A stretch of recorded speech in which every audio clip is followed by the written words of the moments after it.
if probably not the most important class because they don't always have someone to ask and they're always confused. And there's all this set of information that she probably got from her auntie, from her mother, and she's not really sure if she would send her husband to ask questions, if he's going to be understanding what to say. And sometimes you don't know if you're saying just too much for a sheikh. It's so embarrassing to talk about something so private like that.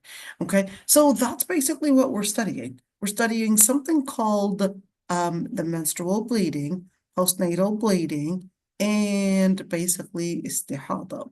Okay, I'll make the story short for you. So there are three types of bleeding. Okay, it's not complicated. I don't know why they call it complicated. You're going to see, you're going to be capable of answering any question with a snap. Okay, let's see it. Three types of bleeding. You've got the menstrual, you've got the postnatal, and you've got the istihada. Menstrual is basically the bleeding that mammal women, well, mammals, basically females, they basically get, and a lot of mammals, not all, but you got some mammals, even some animals, believe it or not. Rabbits menstruate, their females menstruate. I think whales as well. Foxes, I know that one for sure. So some mammal females, they actually menstruate even from animals. Okay, so do they menstruate like once a month, like human beings? No, that's a different story. Also, that's something to study in biology, but at least you know. Okay, there's the postnatal bleeding. Postnatal bleeding is basically Postnatal bleeding is basically a pregnancy that is 10 weeks or 10 weeks and above, but we'll talk about that in details, okay? And whether there was a miscarriage or whether there was an abortion or whether there was basically a full-term baby or maybe a preemie at the end, it's 10 weeks and above, then the bleeding for the woman that happens is basically called nifas or postnatal bleeding. Here we go. This is the word, nifas or postnatal bleeding. Okay, so let's talk about this that way, inshallah. We'll explain it. And what is the term for the menstrual bleeding in Arabic? So the word hayd.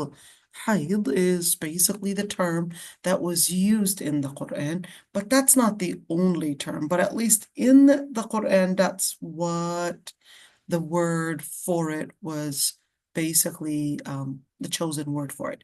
ويسألونك عن المحيض قل هو أذى فاعتزلوا النساء في المحيض ولا تقربوهن حتى يطهرن فإذا تطهرن فأتوهن من حيث أمركم الله إن الله يحب التوابين ويحب المتطهرين.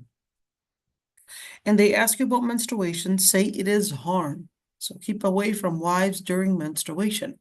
Do not approach them until they are pure and they have purified themselves, then come to them where Allah had ordained for you. Indeed, Allah loves those who are constantly repentant and loves those who purify themselves. Okay, so pretty straightforward. You can see they ask you about menstruation. Why did the people, at least the Muslims, and this was revealed in Medina, why did they even ask the Prophet ﷺ about that?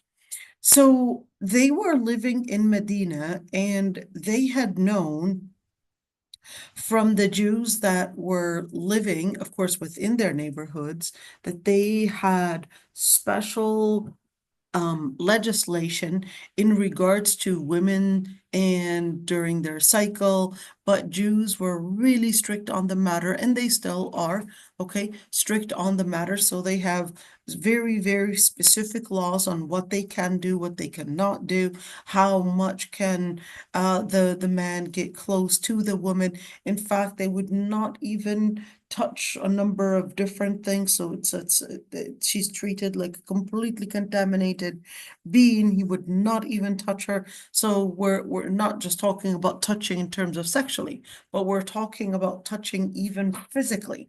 And of course, certainly so many things that she cannot do. So that I guess provoked the Sahaba when they were in close proximity with the Jews to ask the Prophet ﷺ, in other words, do we have the same legislature that the Jews have? And what about it? Are we supposed to get close, not supposed to get close?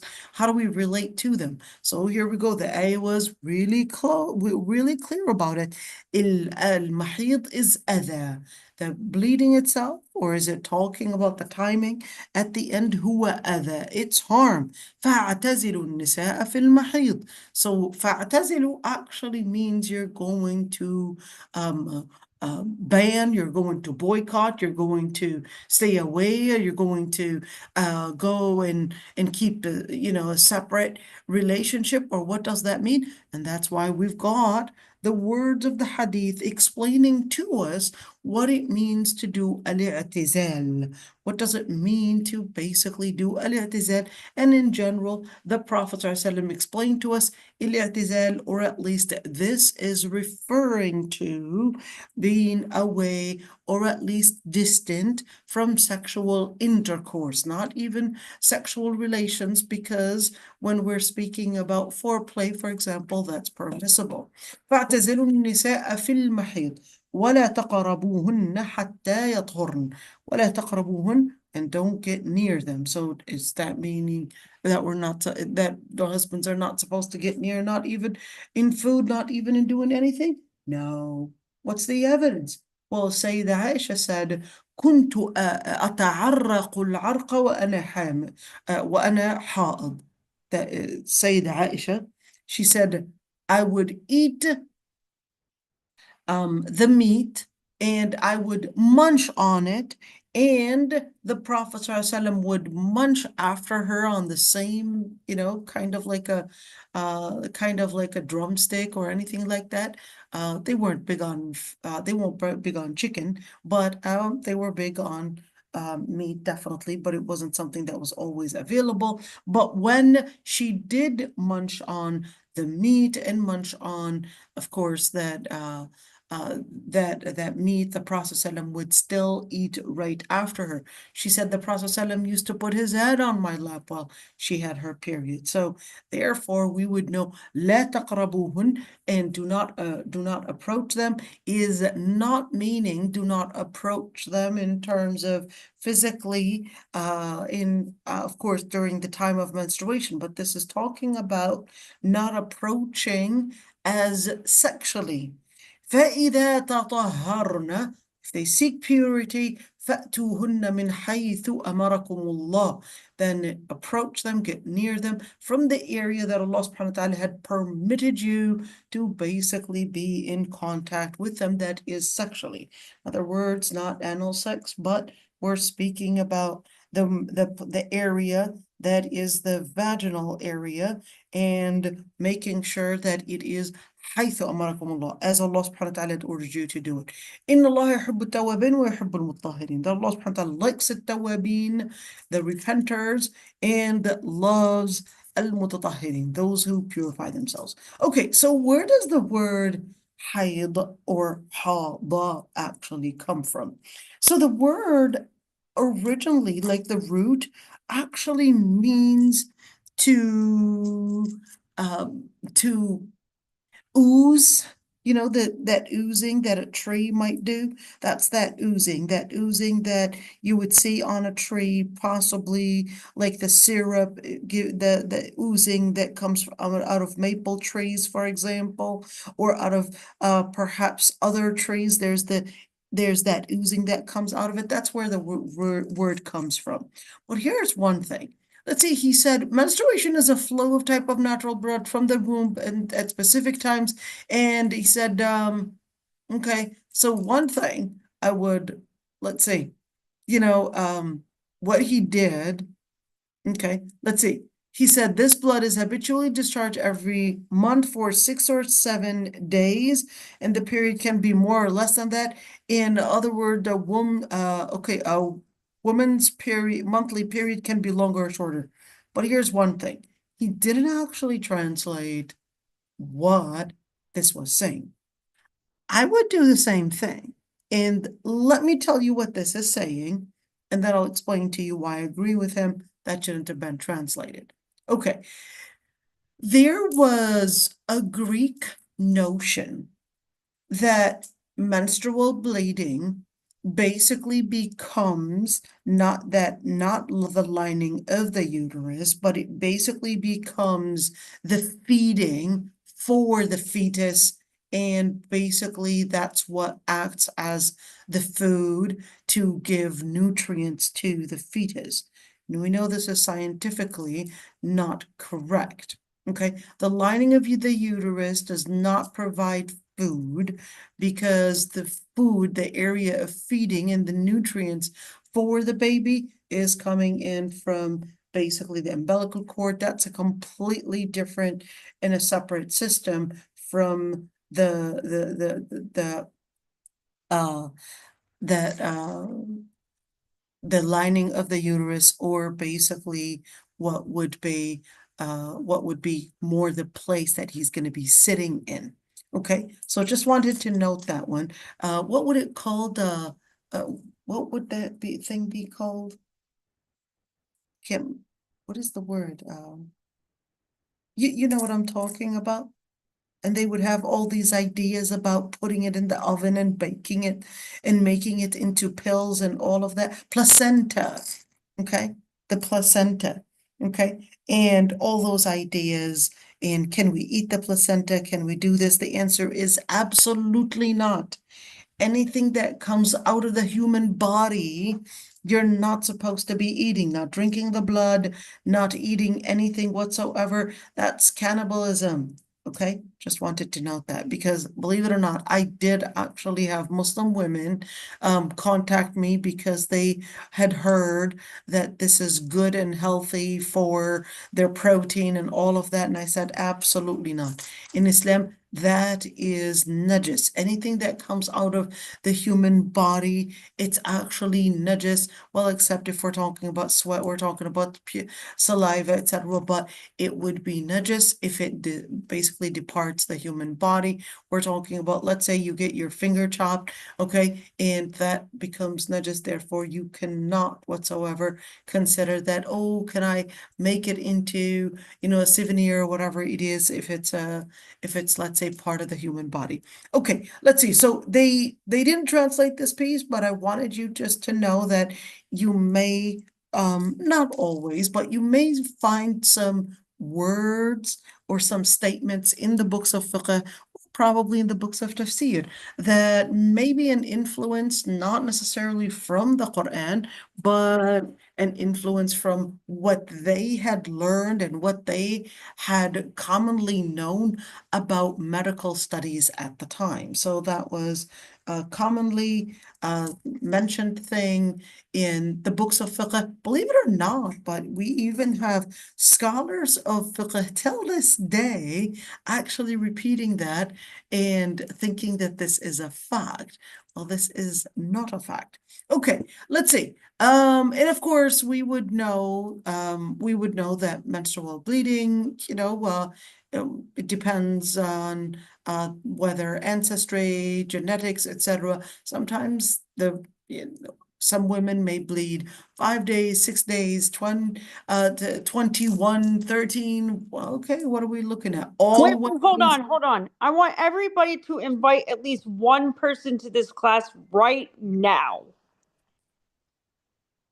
Sorry. That was I didn't mean to interrupt you. I'm sorry. Salam alaikum. Walaikum salam. That's a cool one. Okay. Okay. Right now. Okay, there you go. So we're looking at, of course, women would vary in the number of days that they would bleed in. And certainly, because of that, we would see different rulings that basically relates to women. Now, medically speaking, there are two types bleeding for women. So you've got some women that are basically considered as regular. In other words, we're talking about situations where it's that ordinary situation every 21 to 28 days. Okay, 21 to 28 days that they would bleed for, and others, it's not within the 21 to 28 days, but it's outside of that, and you would have that other women, they would probably bleed for longer than that. We're going to talk about the ruling on how to understand this. Okay, so what are some of the things that relate to, let's see right there. Oh, okay. All right, that relate to menstruation. Like, why is it important to know all of these rulings? Number one, it's prohibited for women to perform prayer or observe, of course, fasting or siyam during that time. Okay, well, what's the evidence? Is this some kind of a misogynist thing? No, it's not. Let's see, what's the evidence? The Prophet ﷺ said, إذا أقبلت الحيضة فدعي الصلاة. The Prophet ﷺ had said, if you, to Fatima bint Abi Hubaysh, and one note, Fatima bint Abi Hubaysh was actually having some kind of a medical issue. What is that issue? Fatima bint Abi Hubaysh had some kind of an illness. It was her sisters, so it seemed like it was a genetics problem. They were all having abnormal bleeding. Okay. They were all having abnormal bleeding, so they came to the Prophet ﷺ and they told him that, hey, we couldn't even tell when the period starts and when it ends, and we're continuously. And in fact, she said the word inni uthajju thajja. The bleeding is extremely heavy bleeding all the time, where they didn't have your always and they didn't have your pads, so she would put something like a towel, but even that, in no time it basically fills. So she used to get like a tub, like a small tub, well, not a small tub, but like a tub, and actually sit in it. Just imagine, ladies, alhamdulillah that we have these doctors. Just imagine, for sure she was anemic. For sure she was anemic. There's no doubt. Okay, to actually get this kind of blood flow and losing blood like that. So the Prophet ﷺ tells her, إِذَا أَقْبَلَتِ الْحَيْضَ فَدَعِ الصَّلَاةِ. If you get your period, then stop salah. In other words, just hold on to your salah. And certainly the Prophet ﷺ had instructed the Sayyida Aisha, and the Sayyida Aisha said, كنا نحيض على عهد رسول الله صلى الله عليه وسلم فكنا نؤمر بقضاء الصوم ولا نؤمر بقضاء الصلاة. She said, we used to menstruate at the time of the Prophet صلى الله عليه وسلم, and we were ordered to make up our fast, that is fasting Ramadan, and not make up our prayers. Okay, and I want you to see when it says muttafaqun alayh, that this hadith is actually narrated by Bukhari and Muslim. So what was she saying? When we menstruated during the life of the Prophet ﷺ, we used to be commanded by the Prophet ﷺ, that is, to make up for the missed days of fasting, but we were not ordered to make up for the missed days of prayer. Okay, so just note that there is an authentic hadith, and this isn't some kind of an exaggerated or a strict fatwa coming from a sheikh. So we know the ruling. And it's Sayyida Aisha living with the Prophet ﷺ. So when we say we were commanded, we were ordered by the Prophet ﷺ to do such and such and not do such and such, what is that supposed to be? That is supposed to be a hadith, taqriri. That is supposed to be a report that is basically tracing all the way back to the Prophet ﷺ. Let's go for the other part. Number 3 said, let's see right there, that of course it is, let's see, okay, here we go. And the other thing is that they are not permitted to basically, what is that? Hold on, let me see. I'm trying to get you in the same place. Hold on. Why is the translation going on? It's kind of weird. Am I in the right spot? Sorry, everybody. I'm trying to keep up, that Arabic side and the English side, but I'm not sure why he jumped and missed out on some. Okay, well, we'll go in accordance with the Arabic side, and it's in here, so we'll get there. Okay, but the other part is that a woman during her period cannot go around the Kaaba. Can't go around the Kaaba, so what are we looking at? What if she's going for Hajj? Okay, so in general, the Prophet ﷺ, let's say the story. So Sayyida Aisha, when she went for, it was Umrah, okay? Or no, it was Hajj, okay? And the Prophet ﷺ goes out, I guess, to basically see the other Sahaba, get things in order and all of that. And then the Prophet ﷺ comes back. Sayyida Aisha was sitting like on a chair and just crying. So the Prophet ﷺ just tells her, لَعَلَّكِ نَفِسْتِ. You probably got your period. And of course nodded that, yeah.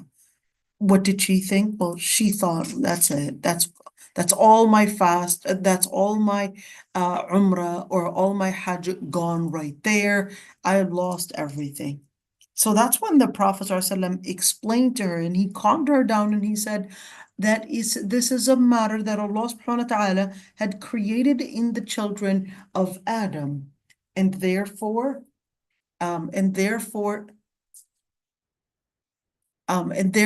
nothing to necessarily worry about. It's something that Allah subhanahu wa ta'ala created, and therefore he then explained to her how to do it while in menstruation, and he said, افعلي ما يفعله الحاج غير ألا تطوفي بالبيت.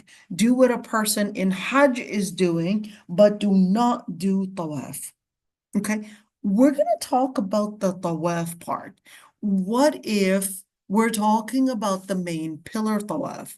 Does that mean she's not going to do it, or is she going to keep the whole crew behind, or how are we going to do this? That's what we're going to discuss, inshallah, later on. But just wanted to note that it's not done right there. So we'll talk about that, inshallah, before we end, just to explain. Okay, does not read the Quran. Just wanted to note that there are differences of opinions between scholars on whether the woman, while she's menstruating, whether she can read the Quran or not. Note, majority of the scholars agree she cannot touch the Quran while she's menstruating. Majority of the scholars had said that she cannot read the Quran, not even orally, during her period. So just wanted to note that. Yet, I don't regard that as the preponderant opinion, and I don't regard that as necessarily the opinion that is at least what I find supported by evidence, and here's why.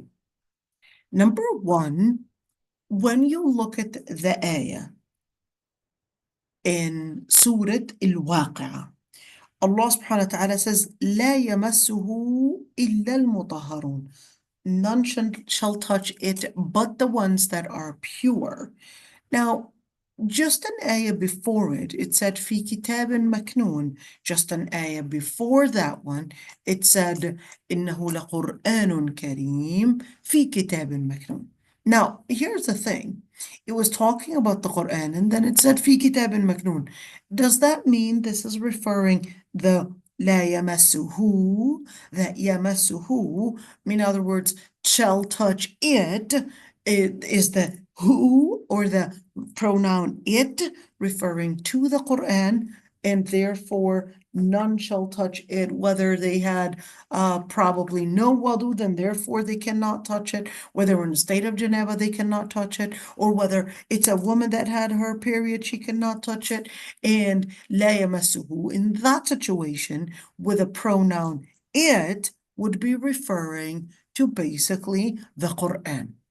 Other scholars, they disagreed, and they said, when we're speaking about the pronoun it was talking about al-kitab fi kitabin maknoon, and that was considered the nearest noun within the context of those ayat, and therefore regarded that this is not referring to the Quran, but this is referring to al-lawh al-mahfuz.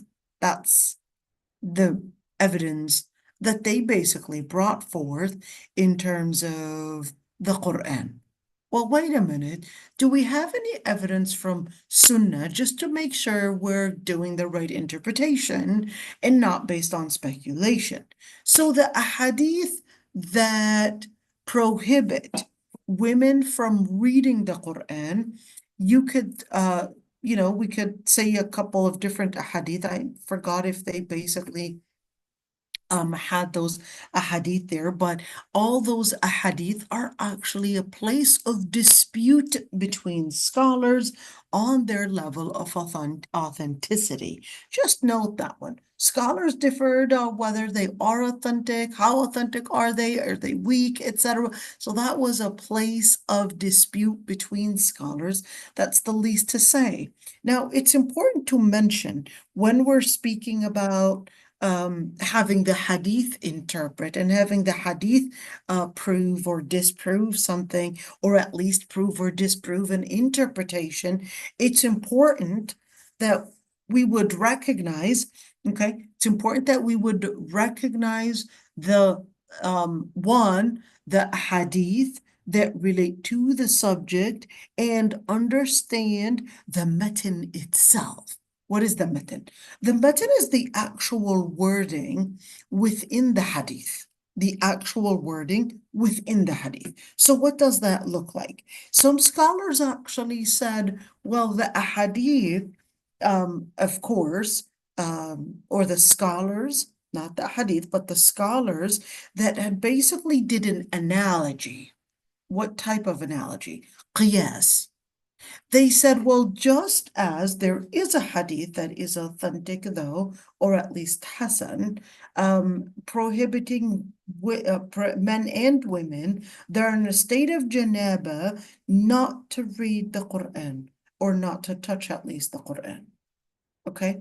And some scholars use this analogy and said, well, just as the person in a state of janaba. Wait a minute. So what's in a state of janaba? A state of janaba is basically when a person is in the aftermath of a climax of sexual relations, or let's say reaching the climax of sexual desire and then not taking a shower yet. Okay, didn't take a shower yet. That's that time frame for it. That's called janaba. Okay. Now, some scholars actually said, well, just as a person in a state of janaba, they don't touch the Quran, they don't read the Quran, and therefore we would do the qiyas, we would do the analogy, and women during their state of during their period times, they would basically do the same thing. Okay. But the scholars like Ibn Hazm and like Ibn al-Athir, you got a couple scholars, they said, we don't agree with all those interpretations you guys laid forward. So this isn't, now just keep in mind, I know that some scholars actually thought that somehow, I had someone respond to me and say, well, this is some kind of an influence from the West. This is an influence from the West. I'm sure you would not think that Ibn Hazm, who died in the 5th century Hijrah, that he was influenced by the West. It's not a Western influence. It's trying to put the right interpretation in the right place. If there are hadith that prove that women and strong evidence that prove that women should not be reading the Quran, وَمَا كَانَ لِمُؤْمِنٍ وَلَا مُؤْمِنَةٍ إذا قضى الله ورسوله أمرا يكون لهم الخيرة من أمرهم.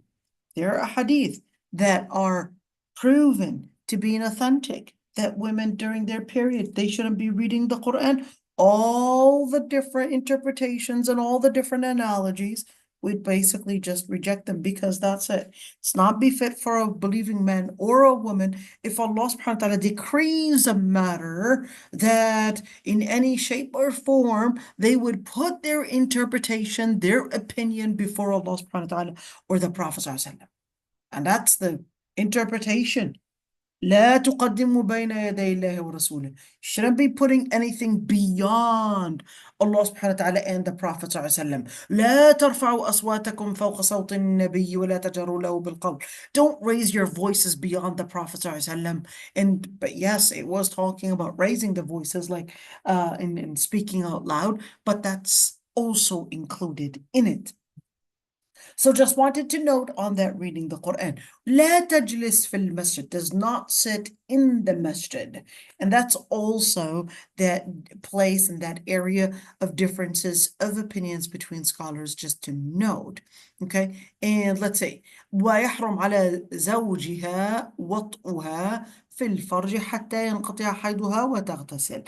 And it would be basically haram for the man or basically her husband to approach her sexually. In other words, have intercourse in the vaginal area. So therefore, different foreplay is permitted, but at least the penetration in the vaginal area while she is considered in a state of menstruation, that is absolutely prohibited until she would shower. For this until she would shower, that's a place of differences of opinions. What does that mean? That if she showers, she's okay? No, no, no. Let's say she had her period and it was completed, okay? And she's all done, but she's just just with making sure she's all done. She's already sure that she's done. So she's like, okay, I'll just finish in whatever I'm doing and just go take a shower to get myself at least let's say noted finally that I'm done. Okay. But let's just say her husband came in, started flirting with her, and right now, basically, she was like, well, I still didn't take a shower. For some of like the Hanafi madhab, they said, حَتَّى يَطْهُرْنَ. Let's look at that ayah right there. And here we go. The ayah, فَإِذَا تَطَهَّرْنَ. Okay. And فَاعْتَزِلُوا النِّسَاءَ وَلَا تَقْرَبُوهُنَّ حَتَّى يَطْهُرْنَ. They said يَطْهُرْنَ and تَطَهَّرْنَ. Okay, so the scholars that said that's still permissible, and it isn't marked by the shower per se, and they said it is marked by the ending, and basically the ending of a period and not necessarily the shower. The scholars that said that no, this is also talking about a shower, they said, look, the shadda فإذا تطهرنا. This is talking about something that is going at a deeper level in purification. Therefore, this is to include a deeper level of purification, to meaning not marking the end of a period, but marking the complete purification, which is a shower. Okay, which is a shower. But for the Hanafi madhab, they said no. Tataharna just means if she basically finished her period, cleansed the area, did her istinja and cleansed the area, then that's all that matters. It's cleaning the area that matters since she's all done, and even if a complete shower did not happen yet. Okay, so just wanted to, I guess, point this one out, and you could say that I'm going a little farther this time than the book. I was trying to, for this class, I was trying to stick to the information in the book, but I was wanting to go in a little bit of details right in this chapter because it's relating to a very sensitive topic that relates to all women. So just wanted to note that one. Let's go back over it again just to know the differences of opinions on these notes. Okay, number one, It said that a woman cannot do tawaf, agreed upon between scholars. But then if she, now I'm going to talk about it. What if this woman, she wasn't capable? So just to know, we've got different kinds of tawaf. What is tawaf? Tawaf is when you go around the Kaaba, remember 7 times, you go around the Kaaba counterclockwise and starting from basically starting from one point and then you're basically going all around. Okay, so there are different kinds of tawaf. There's a tawaf that is a pillar tawaf. You have to do it, or else your hajj would not be counted. There's the other kind of tawaf, just like the tawaf when you first come into the Kaaba, that's your greeting for the Kaaba. You come in, you are at your hotel, you come in, you're going to do 7 times of tawaf. That's inevitable. That's it. You got to do that. Every single time. Yes, every single time. You come in, you do that 7 times. All right. So that's a sunnah. What if I don't do it? It's a sunnah. Okay. But the tricky one is that pillar tawaf. The Prophet ﷺ said in the hadith, told the Sayyidah Aisha, افعلي ما يفعله الحاج غير أن لا تطوفي بالبيت. Do what a person in Hajj is doing, but do not do that tawaf. Do not do, of course, the tawaf around the Kaaba. Now, here's the point. What if she wasn't capable of staying long enough? The crew's going to be leaving, you cannot stay, the visa basically ends too, and you cannot stay longer than that. What happens then? Okay, that's that area where scholars had differences of opinions on, and I want you to keep in mind, it's pretty sad that a lot of sisters make this mistake. 2 main mistakes that they would do going to Hajj or Umrah. They would go and she would, let's say, get the period and pass the miqat and then think, well, I'll just go to Tan'im and do my miqat there. Big do not do. If you're going to Umrah, you have to pass by the miqat with the intention, with that intention that you're basically starting your ihram. You don't pass the miqat, even if you got your period, you do not pass the miqat without starting the state of ihram, unless you're gonna go an 8-hour drive, or probably, you know, we're speaking about a long drive, you're gonna go back all the way there. Why pass the miqat without doing your tawaf, your ihram? Even if you have your period, you would still be, and you would still get yourself in the state of ihram. Okay, that's number 1. Number 2, when, let's say, they're about to leave and she still did not finish her period and she wanted to do Hajj. So she's like, well, I'm not really sure what I'm going to do, and I'm not supposed to be doing tawaf. So she leaves along with the crew and does not do any tawaf because she had her period. Her Hajj was just incomplete right there. So what should she do in those dire circumstances? Number 1, when she's in the miqat, she could say, محلي حيث حبستني. Can you write that down, please? I didn't memorize it. Okay, when you're doing, remember, when you're doing your ihram,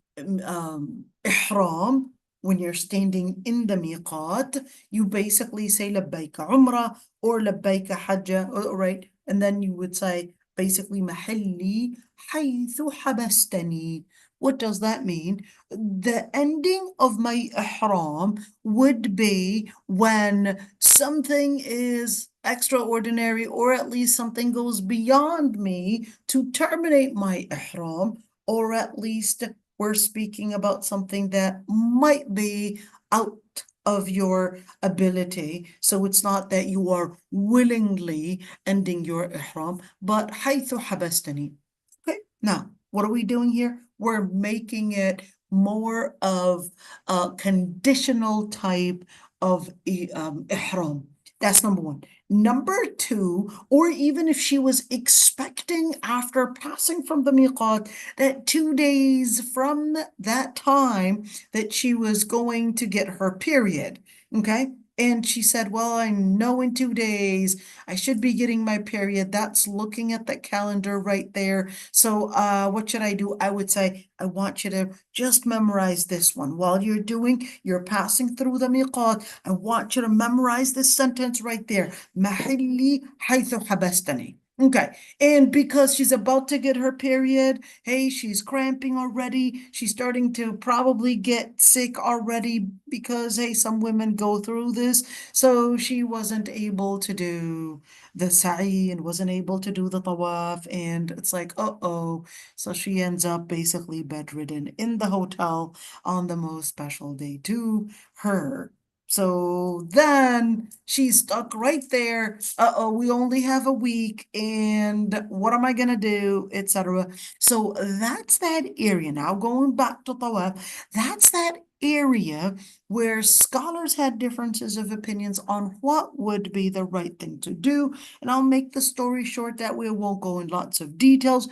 Ibn Taymiyyah actually said that what she can do, because this would be something that she can probably not come back, it would probably cost her a lot of money, would cost everybody a lot of money, probably her mahram, herself, and who knows if she's ever going to come back.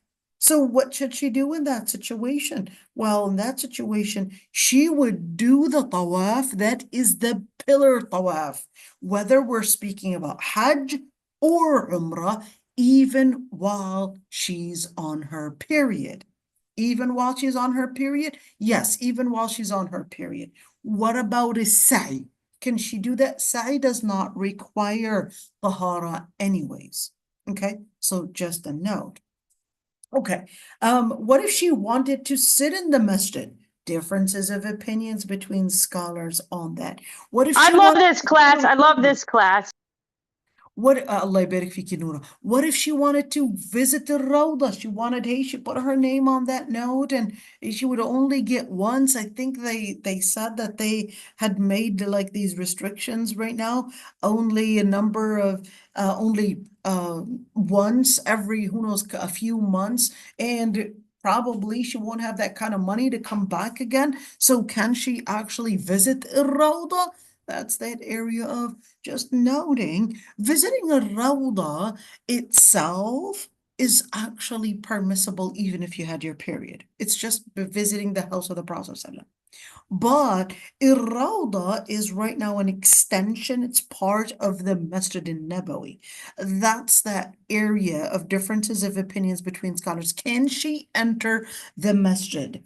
Whether to listen to a dars, to pass by a Rawda. Maybe her son is in a Quran class, and of course she's a smart mom. She's a very wise mom. She would not give her son or even buy her daughter or son iPhones, because she knows that that's not a healthy thing to do in raising kids. It's not good for their education, not good for their mental health, and certainly not good for their Islam. She's a very wise mom, so she would not do such a thing. But hey, it can be making life a little bit harder on her. She would need to park the car, get out of the car, go into the masjid, and probably search for her baby or her son, basically, or daughter in the Quran class, and basically picking them up. Would be a lot harder if she had a baby. She would need to get that of course the car seat and grab the car seat, or maybe, hey,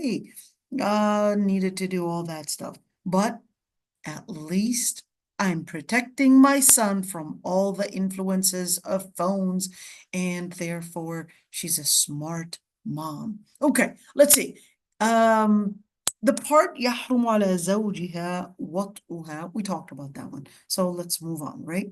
And yes, there's always a lot to say, but I'm just making the story short for you.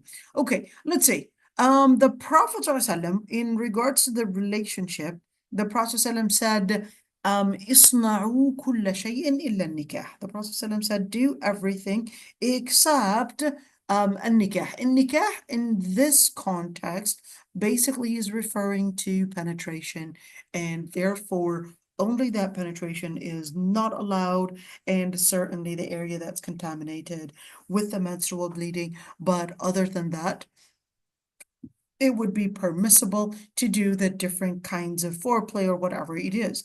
And there is another narration. It basically said إلا الجماع, except penetration, that is. And let's say, so I guess they went into details. Okay, and therefore, just keeping that one in mind. So eating with the wife, you know, hugging, kissing, all of that is actually permissible. Okay, it is also not permissible that the husband would divorce the wife. Wait a minute, not even divorce the wife? Like, yeah, what does that mean? So the divorce is not valid, or how do we understand this? Okay, let's look at the ayah first and explain it. So the ayah says, يا أيها النبي إذا طلقتم النساء فطلقوهن لعدتهن. O Prophet, when you divorce women, divorce them at the commencement of their waiting period. So what does that mean? The husband can't divorce his wife during her period? Differences of opinions between scholars. Note, the ayah is pretty straightforward, telling you, well, if you want to divorce the woman, then don't make the situation longer on her, and definitely directing men to not choose those times because she's uptight, and so is he because he cannot approach his woman unless he's a polygamous man. Then that's a different story. Probably have another woman, but even if he had another woman, you know, it's kind of weird that women would, something actually happens, and even if the wife is living in a different house, the weird thing is that they menstruate at the same time. It's quite interesting, and I come from a polygamous family, so I know that for a fact that happens. Okay, and in that situation, of course, she's uptight because her body's going through a lot. And just keep in mind, Allah subhanahu wa ta'ala told her and basically instructed her and had given her the permission to not fast, to not pray during that times, even though it's a pillar in faith. But Allah subhanahu wa ta'ala dismissed her from the burden of doing all of those rituals because her body is going through a lot. So if there are any men listening to this, I doubt, but if there are any men listening to this, just understand during those days, please help her clean the dishes. Please help her clean the house.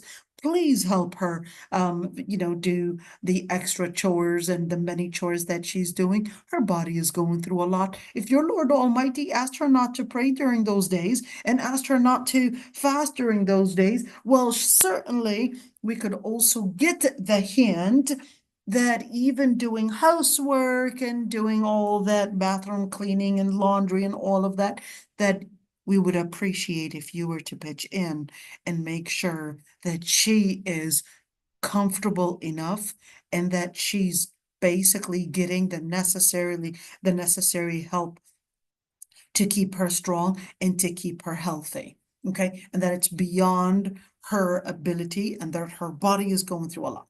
Okay. يا أيها النبي إذا طلقتم النساء فطلقوهن لعدتهن. If you divorce the women, then divorce them during the time that takes in consideration the waiting period. Wait, what's a waiting period anyways? A waiting period, once a woman is divorced, okay, then she starts counting, okay, depending on the situation that she's in. Counting what? Okay, because she can't be intimate with another man before she does the waiting period. Wait a minute. So what does that look like? Well, if she's a woman that menstruates, she would basically wait 3 cycles. Okay. If she's a woman that does not menstruate, okay, doesn't menstruate, then in that situation, she would wait 3 months. If we're speaking about doesn't menstruate, waits 3 months, then we've got one last person, and that's if she's pregnant. Okay, if she's pregnant till she gets the baby, till delivers the baby, and certainly when we say till she delivers the baby, we're speaking about whether speaking about whether it's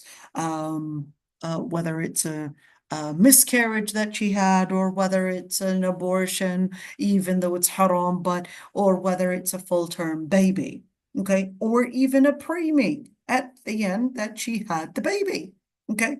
Now, when we're looking at فَطَلِّقُوهُنَّ لِعِدَّتِهِنْ, because you could see this is time from her life, and she probably wants to move on. So the ayah is saying, well, when you want to divorce them, take in consideration the waiting period, and don't divorce them when they are about to basically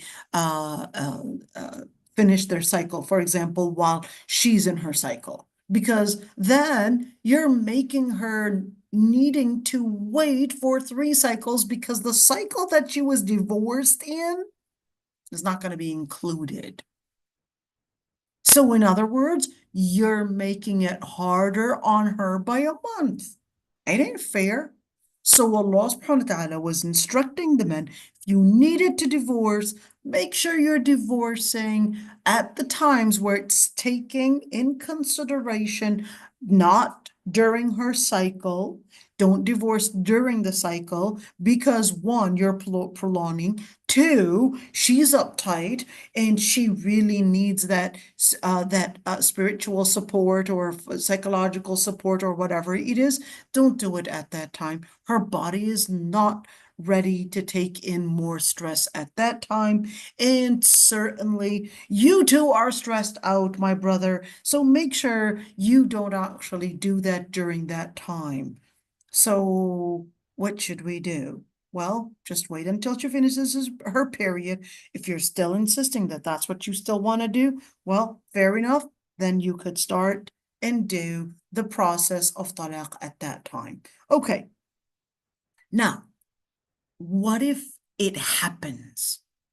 He just said, you know what, you're talaq.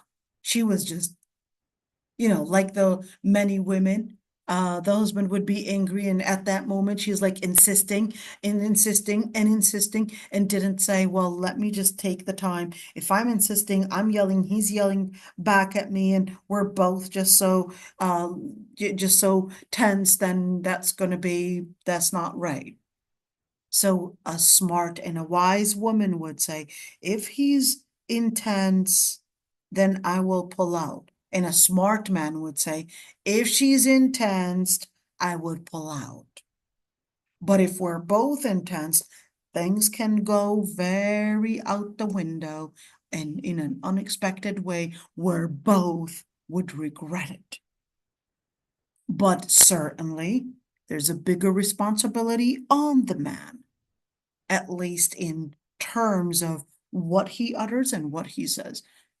But there's also a big responsibility on the woman, not because you're going through, let's say, your period and all of that, take advantage of the situation. You know that this is hard on your body. You know that you're psychologically stressed out. Yes, you know that, but just learn how your body functions and don't let it control you. When you learn how your body functions, it's learning how to adapt to it, adapt to making sure that it's doing the right thing. Not saying, well, yeah, I was there, so yeah, I have the right to do it. Absolutely not. This is all family. Okay? And Islam does not consider you غير مكلفة. Islam does not consider you during that time as someone that is exempt from credibility. Because the only one that is exempt from credibility is a crazy person. You're not a lunatic at that time, so please don't act like one. So that's why Allah subhanahu wa ta'ala was basically giving us, yes, you're exempt from prayer, exempt from fasting, exempt from doing certain rituals, but you are in your full state of mind to be held accountable and to understand how to hold your temper even during those times when your body is probably just hormonal at the time. Okay, now the scholars actually had differences of opinions on whether the divorce itself is valid or not. Wait, I thought you just said he can't divorce her during her period. Yes, he's not, that's a sin that he had committed. And this is what is called الطلاق البدعي. الطلاق البدعي. What is الطلاق البدعي? الطلاق البدعي, it's kind of, you know the word bid'ah, like an innovation? Yep, that's exactly like it. So what does that mean? Meaning that's not the sunnah way to do it. That's not the recommended, that's not the recommended way to do it. That's not based on the instruction of the Prophet ﷺ, and therefore this is outside of the divine and certainly the prophetic tradition and instruction. So therefore it's talaq bid'i. But then the scholars that said it's a sin to do it at that time, but it still is valid, that's the first opinion. The second opinion said, no, it talaq al-bid'i, and this talaq is not only is the man going to be at sin for announcing talaq during the woman's period, but it's also not even valid. That's the second opinion. Okay, so and this happens a lot, by the way. Okay, let's see. And of course, now that we kind of have an idea of what's permissible, what's not permissible, and all of that. So when we're speaking about الطهر, when we're speaking about فطلقوهن لعدتهن, and well, what does it mean that her period finished? What that means is the bleeding itself basically stopping. She's not getting any more bleeding. We're gonna talk about that and what that means, okay? So what does it, when we're speaking about the bleeding itself finishes, like what is she doing? What is she doing? Like waiting a whole day, or how long does she wait for? And what does that look like in terms of the ending, the official ending? Number one, in terms of the official ending, okay, that would be once there's no bleeding, but you don't necessarily wait for the cervical mucus to happen. You don't have to wait for that. That doesn't actually happen. Of course, from one body, and the age matters and all of that. It differs from one body to another, and also age. You don't have to wait to till you get the cervical mucus. And the story about some lady throwing an apple to the Prophet ﷺ, and the Prophet ﷺ understands that hadith is not authentic. Okay. Okay. But when we're looking at no more bleeding, okay, the ending of that bleeding, you are not getting any more bleeding discharge or bloody discharge. Okay, I'm not getting any more bloody discharge, and it's dry. Okay, good. How long had it been? Well, it's you know, I'm pretty good. I'm pretty good. So it basically, that's it. Once it's dry, I get a paper towel, or I get a napkin or whatever it is. I'm wiping the area, nothing comes out. And usually within those couple hours, I know very for sure that I'm not going to be spotting again. Ooh, that was easy. Another lady gives a call. Ding, ding. Yeah. I'm basically, you know, finished with my period, but I don't know if I'm gonna get any more spotting. Okay, do you usually get spotting and stuff? Yeah, of course, I would always get this spotting. Okay, the spotting that you're getting, okay, is it going to be expecting within the number of day that you're in, or how does it look like? So yeah, she says, I usually get my period for 6 days and sometimes 7 days, and I'm not really sure if it's going to be 6 or 7 days. Say, well, that's normal. You can get it for 6 and 7 days. So just wait until the spotting is done entirely. So how long do I wait for? You can wait a whole day and just making sure that you're keeping track when the spotting basically ended, and you would make up those prayers, but you can stay a whole day just to make sure that you're not bleeding anymore. Okay, well, good, alhamdulillah, good to know. But then, ding, ding, get off of another phone call. How can I help you? I'm basically I'm done with my period, but I'm getting this brown discharge. And I'm not really sure if this brown discharge is included in the period or not. Okay, what's the answer? Calm for a bit. Ladies, when it comes to the brown discharge, scholars had differences of opinions on because, let's look at this one. This Sahabiya, Atiyya was basically kind of like their OB, their OB, I guess, Dr. Haifa Yunus's, Sahabiya right there. Okay, that was Atiyya. And she said, كنا لا نعد القدرة والصفرة شيئا. Note, Atiyya was the one that narrated the hadith in regards to a lot of the things, the issues that related to women. كنا لا نعد القدرة والصفرة شيئا. She was the one that was also performing the prepusectomy, kind of, not the FGM. FGM is haram. So, well, she did used to do FGM, but the Prophet told her not to do FGM / female circumcision, and explained to her how to do it. And he said, "Ashummi wala tanhaki." Make sure you don't scrape a lot. Make sure you don't you don't cut too much. Okay, so that's basically the Prophet teaching Atiyya. Fathiya, go ahead, dear. You want to say something? Yes, sorry. I'm a bit confused. So the the prophet told the lady that to not do FGM, but he told her that she could do some other version of FGM, which is scraping. Is Which that the, is prepusectomy, dear. oh, what There. does that mean? Okay, fair enough. So prepuse, kind of like the foreskin, remember, our body, our anatomy. So when you're looking at the female anatomy, you're looking at basically that whole, oh, when you're looking at the clitoris itself, there's a little tip on the top, okay? That basically is called the prepuce, and that acts as the foreskin for the male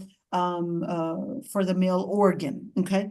So for the female, that prepuce area is a very, very small area, and it's not big enough. But what people used to confuse, because certainly the clitoris is small compared to the male part, so they would think, oh, let's just take out the whole thing.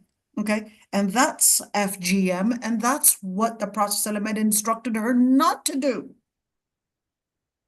Okay, so the Prophet instructed her not to do and practice that FGM because he told her it is ahwa inda liqa. He told her because it would basically be something that would be better for her. In other words, it's important for her sexual health.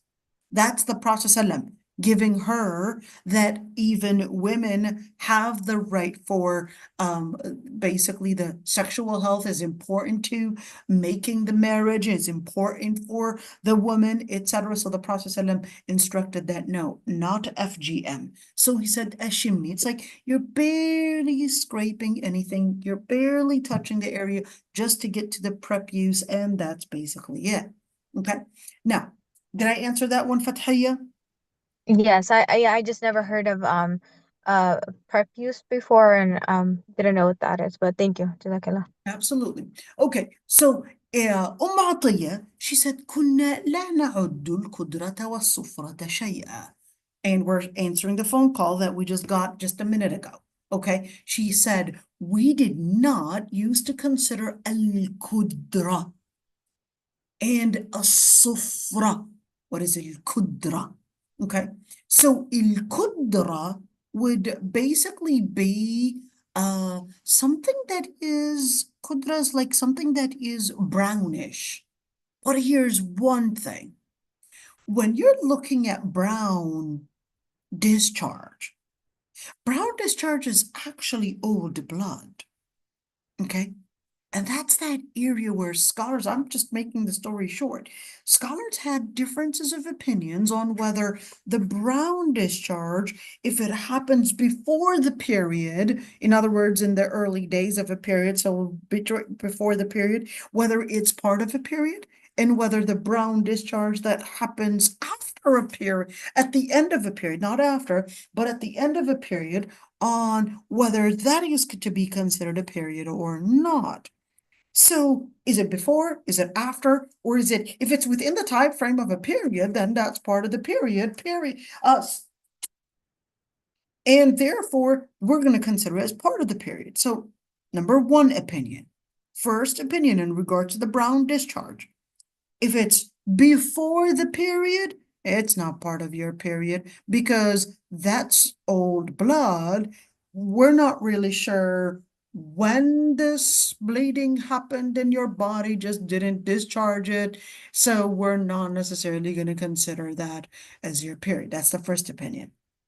Okay, the second opinion basically said, well, if it's in the beginning of your period, it's actually part of your period. It's just your body basically functioning differently. And if it's within the time, the regular cycle period, in other words, it's within your time for your period, then that's going to be part of your period because it's the way that your body functions and it's basically marking as the beginning of your period.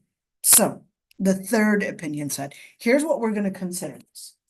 The third opinion said, well, if it's at the end of a period, we're going to consider it as part of the period, but not at the beginning. Like what? I mean, so let's say your period is 5-6 days, and then at the 6th day, you would start getting this brown discharge. How long does that last for? 2 days. Okay, dear, this is part of your period. Okay, it's the end of your period, it's part of your period. Okay, why? Because it's within your period time anyways, so that brown discharge that you're getting is basically, while it's basically old blood from the blood that you were just getting just recently. That's basically part of your period. Okay.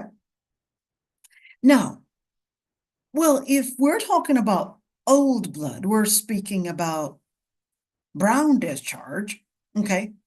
And we're looking at how do we understand all of this? Well, we're looking at, yes, the range of differences of opinions to what we would consider as science. And we would know that this bleeding, if it's within your cycle time, whether it's in the beginning of your period or whether it's at the end, it is actually part of your period. Or else, why did you get it? Okay, it is part of your period. Now, the other thing is al-sufra, something that is yellow. Remember, when you finish your period, you don't necessarily get all cleared up, but you could get something like a yellowish discharge. It's not the creamy white. No, it's like a clear, but it's yellow kind of. Okay, that is that sufra. It's not bloody and it's not creamy white. So it's not a cervical mucus that's yellow. Okay. But it's actually that watery, but it's actually, slimy, yellowy. That's what we're talking about. Okay. That is actually not part of the period. And the evidence is that Atiyya is saying, we didn't used to consider that as part of the period. In fact, we didn't consider it as even something that would prevent us from salah or prevent us from fasting. So just to note that one. Okay, so when you're looking at, well, okay, is this sufra and what it really is al-qudra, that's that area of debate. So I'll just make the story short for you. Okay, now here's the thing. When we're looking at what if we're saying that, okay, she ended her period and she marked that she was all done, but that moment when she wasn't sure whether she's going to start spotting again or not. So she was just in that waiting process. Okay, I don't want to call it a waiting period because, let's just consider that as a terminology for divorce. So I'll just call it in the process. So while she's in the process, how does she make up her salahs? The salah. Yeah, she's going to make up her salah, or is she not? What are we going to consider? I thought Sayyidah Aisha said we didn't used to make up our salahs. We weren't ordered to make up our salahs during that time. Right. You don't make up the salah during your period time. But remember, you're in this limbo on that day when you're not really sure whether your period ended or not. So you're like, I'll just wait for a couple more hours just to make sure I'm not spotting again, because you don't want to take all these frequent showers. So you're like, let me just make sure I'm not going to spot again. So what are you trying to do? You're trying to understand your body, whether it's completely finished from the period or not. Okay, so what's happening then? Well, you're not sure if you're obligated to pray at that time because you were just trying to wait to make sure that you're not going to get any more discharges.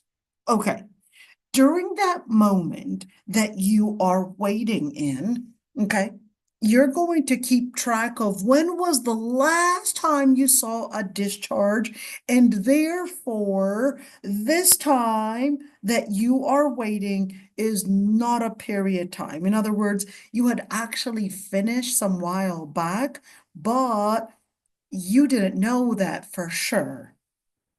So some scholars actually said when you would mark that last time that you discharge, some scholars considered hey, am I going to wait a whole day or am I going to wait just a couple prayers of how do we do that? Okay, that's number one. Number two is that am I going to just make up, let's say I'm making the final conclusion that yes, I waited for 3 prayers, didn't get any discharge, therefore I'm all set, I'm all done. And what she did was basically right now she's at Maghrib time. Okay, do I make up Asr?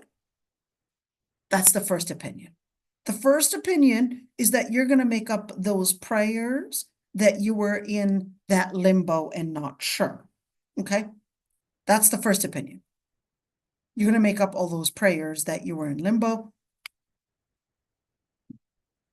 The second opinion is that if we're looking at the time, if it's Isha time, or let's say after sunset, you're just going to make up Maghrib and Isha.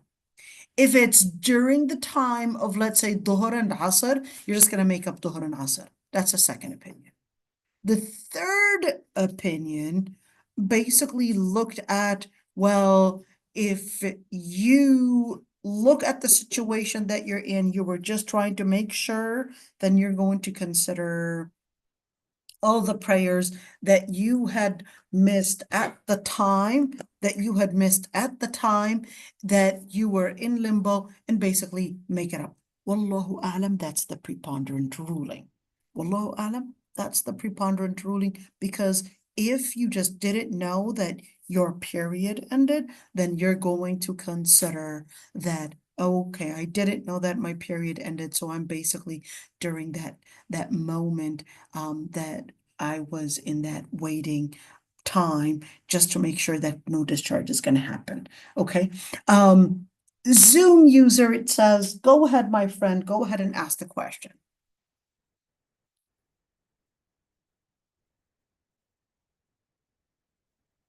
Zoom user. Okay, they probably decided not to. So I've got Maria. my Sorry. mom. Go ahead, Zoom. Assalamu alaikum, sorry. Just a quick question. Sometimes I don't know whether it's like waswasa. So in terms of, when you over analyze, if you're clean or not, what's the? Because I know we can say brown discharge is a part of the period, and then the yellow, more mucousy one isn't. But Very how do we prevent ourselves from over analyzing? So the first thing that we basically need to do in order to protect ourselves from over analyzing is having ilm. Once we have ilm, then we're able to distinguish those margins. We're able to distinguish those boundaries. We're able to tell the difference. That's the first thing. Get that ilm, and you'll see yourselves like, oh, she just said that, the brown discharge, this, and we know differences of opinions, even if you were to get something. Now, getting the ilm is the key to protecting you from all that waswas, or from all that confusion. I would say confusion. But in the situation where it's not a confusion, but a paranoia, okay? OCD, this is a common issue. If it's a waswas, then I'm going to use another method, and that is exactly the instruction that the Prophet ﷺ had given that man when the man basically comes to the Prophet ﷺ and said, I would hear some sounds in my stomach and I'm not sure whether I have passed wind or not. So the Prophet ﷺ tells him, don't leave salah unless حتى تجد ريحا أو تسمع صوتا, unless you would hear something or you would smell something. In other words, look for certainty. So for the sister that is going through waswas, that is going through paranoia, that is going through OCD, etc., and she's always just considering that I'm not really sure, I would say plain and simple, give her the preponderant ruling and just say, okay, when was the last time you had a discharge? It was yesterday at 2 p.m. or around that area. Excellent. We got that one in records. Okay. Did you get any discharge after that? No. Did you actually wipe? Yes. Okay, good for you. So you were really sure that you didn't get anything? Yes, I was really sure. That was the last time, and that was basically it. Okay, then let's stick to the preponderant opinion, and I'll tell you from the last time you didn't get a discharge, I would want you to make up those prayers when you didn't get a discharge after that. Okay, so that way you'll be within the area that you were actually finished, but you just didn't know about it. Okay, and basically make it clear and make it easy. What about the brown discharge? I don't know. You said differences of opinions in regards to the brown discharge, whether at the beginning and the end, and I'm getting a scholar giving me a different answer and another, I'm not sure who to believe, etc. Simple, dear. If you trust a scholar's research and you trust their piety to give you an answer that's based on research, take their answer. You don't have to search for more and more answers and get yourself confused. You trust that sheikh's answer, just take it. You trust Dr. Haifa's answer in regards to the bleeding and all of that, okay, take that answer. You trust my answer, just take that answer. Don't get yourself into that confusion. Simple, okay? Don't get yourself into that confusion. Just keep in mind that there are differences of opinions between scholars on this matter. Therefore, it's a considerable opinion. Don't get yourself stressed out, okay? I hope, did I answer that one?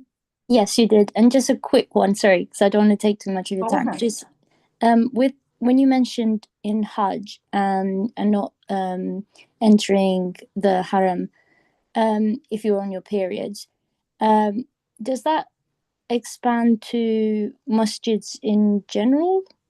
Masajid in general, yes, it's not just al-Haram. It's Okay. masajid in general that basically they do not enter al-masajid in general. And that's that area of differences of opinions. What if she was giving a class there? What if she wanted to attend a class, okay? And she was, so the first opinion, they basically said they cannot enter the masjid, period. That's the first opinion.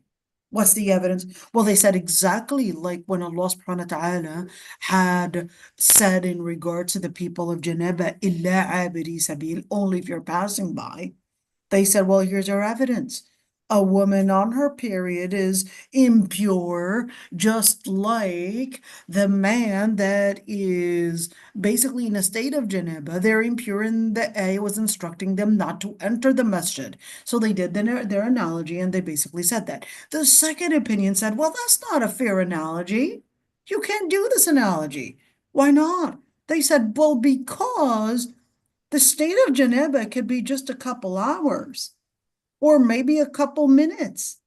But a woman on her period, if you're going to say, well, she cannot enter the masjid, she cannot touch the Quran, she cannot read the Quran, that's actually prolonging the time that she's distant away from Allah subhanahu wa ta'ala. And they said, well, you can't do this analogy and do this comparison between janaba and also a woman that is menstruating. They said, because we have another evidence. What is it? Well, they said, remember the Prophet ﷺ said, "If'ali ma yaf'aluhu al-hajj ghayra an la tatufi bil-bayt." The Prophet ﷺ tells us, say that I should do what a hajj is doing, except don't do the tawaf around the Kaaba. Yeah, what about it? They said, well, we've got an evidence right there. What? They said, well, what is a person during Hajj doing? They're reading Quran, they're doing tasbih, they're doing dhikr, they're doing tawaf, they're doing sa'i, they're doing probably entering and just sitting at the corners of the masjid. That's what they're doing. So if the Prophet ﷺ said excluded Sayyidah Aisha from doing a tawaf, that is the sunnah tawaf, well, that would mean that she is permitted to do the other rituals. And the other one said, well, that's not true because she doesn't do prayer. They said, well, that's because we've got another evidence in regards to prayer.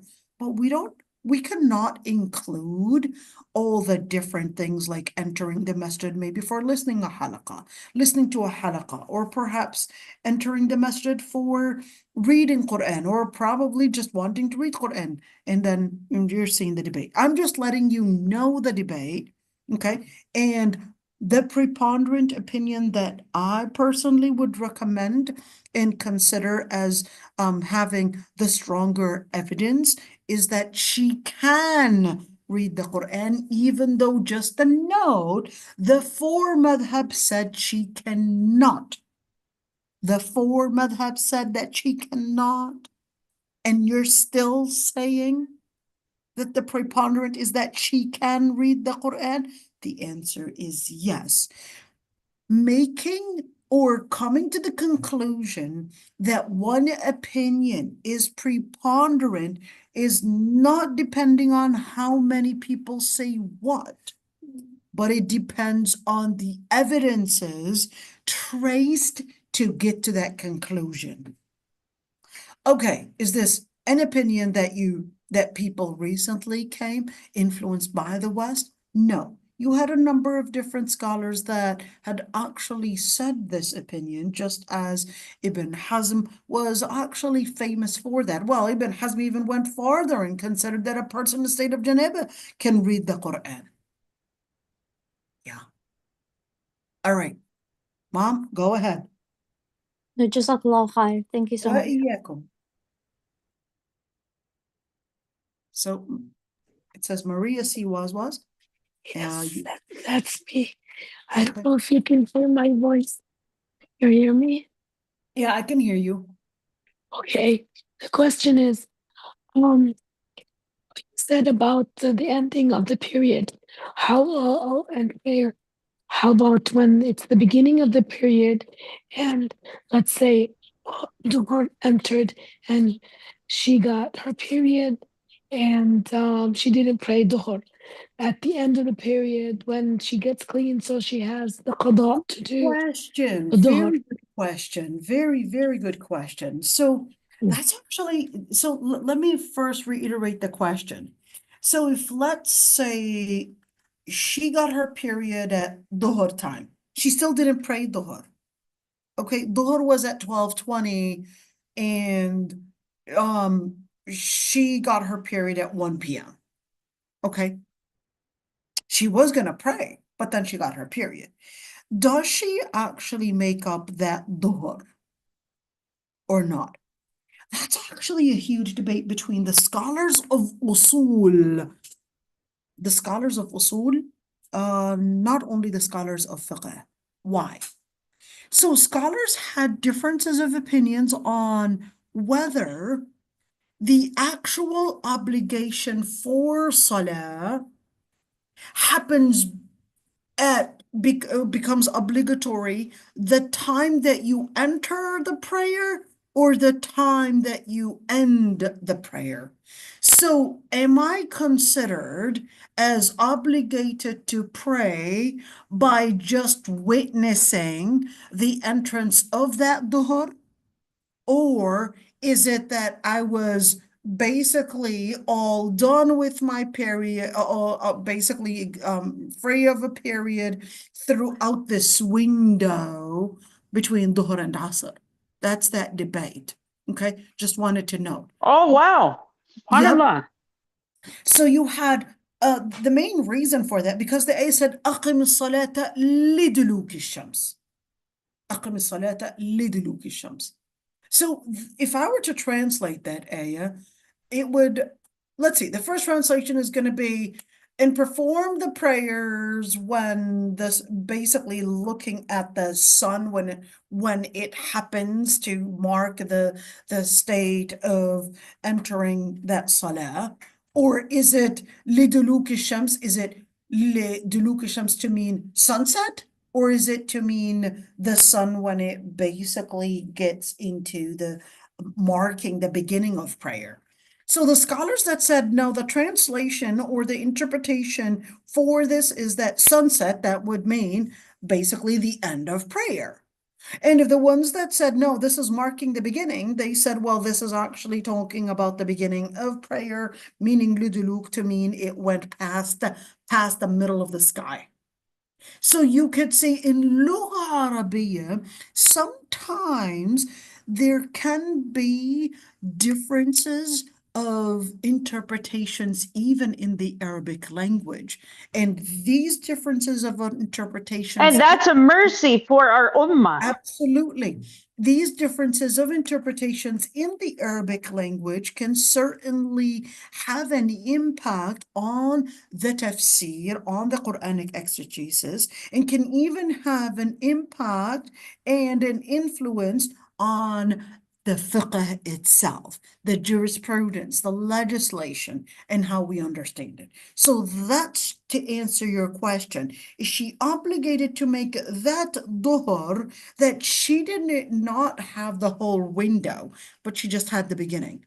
Okay, I don't want to get you into confusion because I know this is fiqh of worship. I would have told you which school said this and that, but I'm trying to, summarize it because No, it's just so interesting, Yeah, I Alhamdulillah. had a lot of people complaining that I was going in too much detail and getting them confused, so I'm trying to summarize it. It's very hard on me to do that, so I'm trying MashaAllah, MashaAllah, I'm trying Jazakallah really khair. hard to, make it in as short as I can in order to get that foundation in place. Okay, so what we're gonna do, just keep that in mind. So in situations where, like you just mentioned, differences of opinions between scholars, what should I do? There's a general rule. It's called al-khuruj min al-khilafi awla. Let's write that down. الخروج من الخلاف أولى.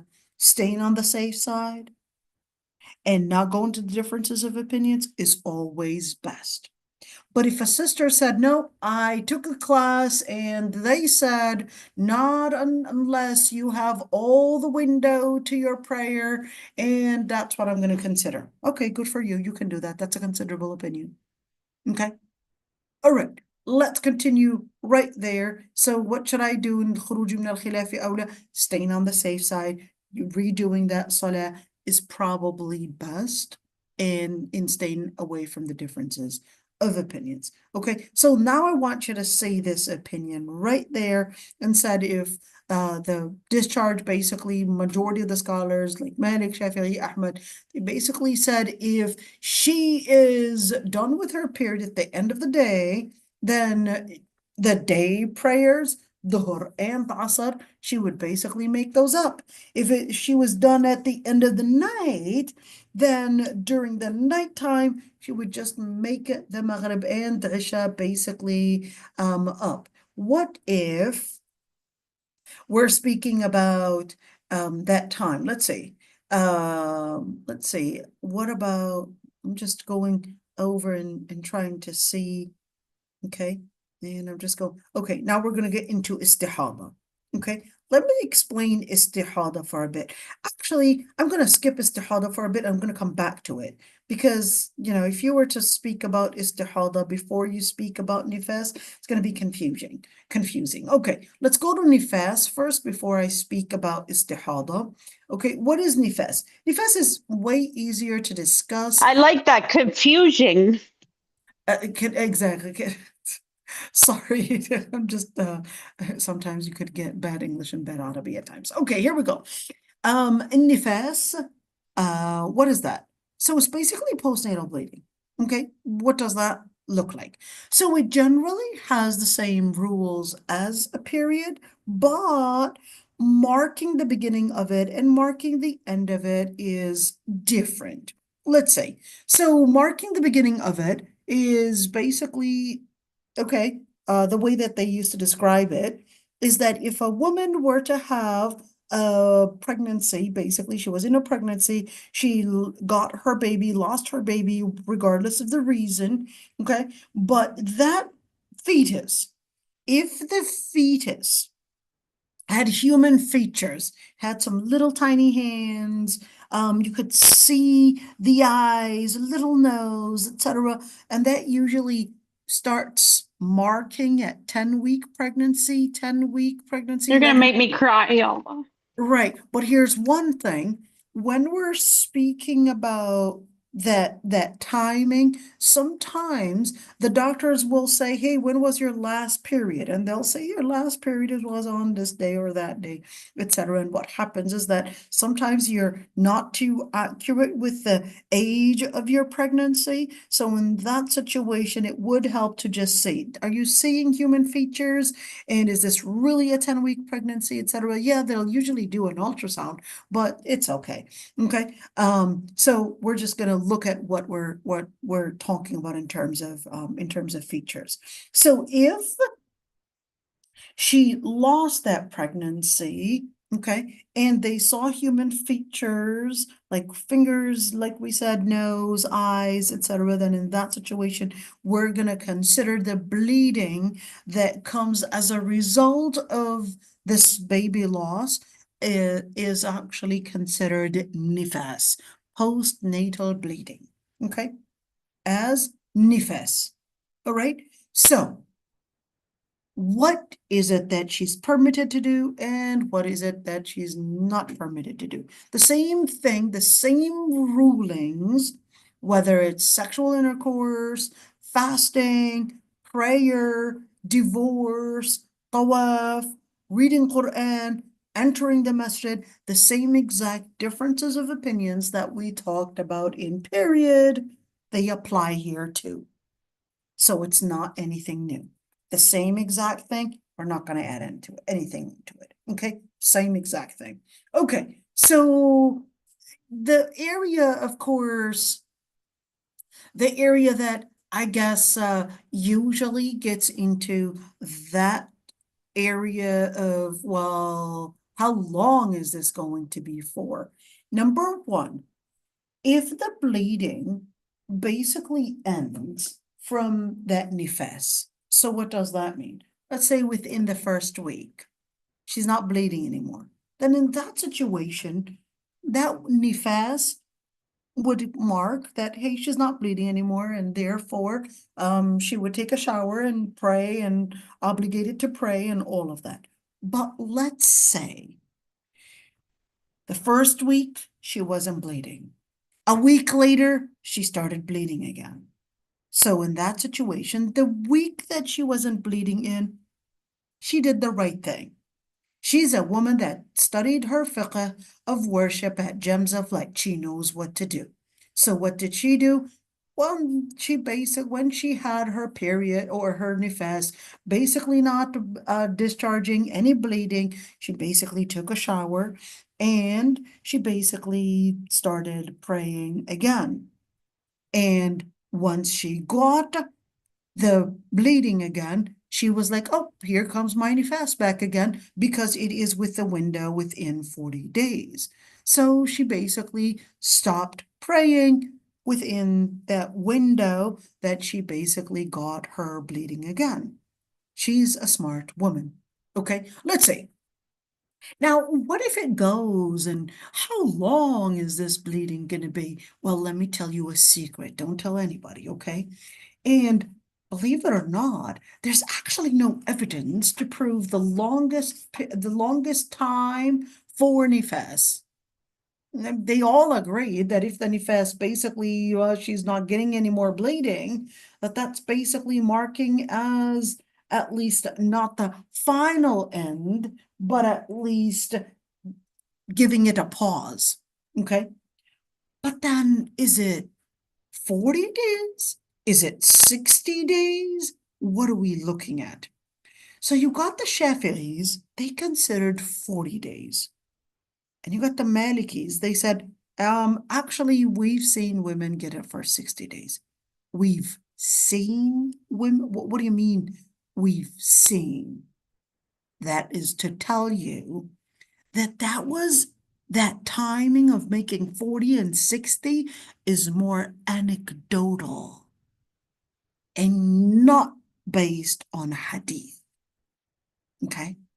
In other words, their experience based on what they had heard, based on their knowledge in women's I guess understanding women's body and understanding women's all the different things about medical things that they had known, and that's basically their resource. Okay, so if that resource itself is not necessarily something that we could depend on, but can we just do what is called the istiqnas?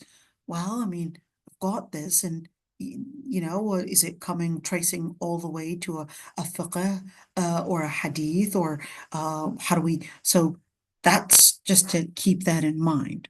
Okay.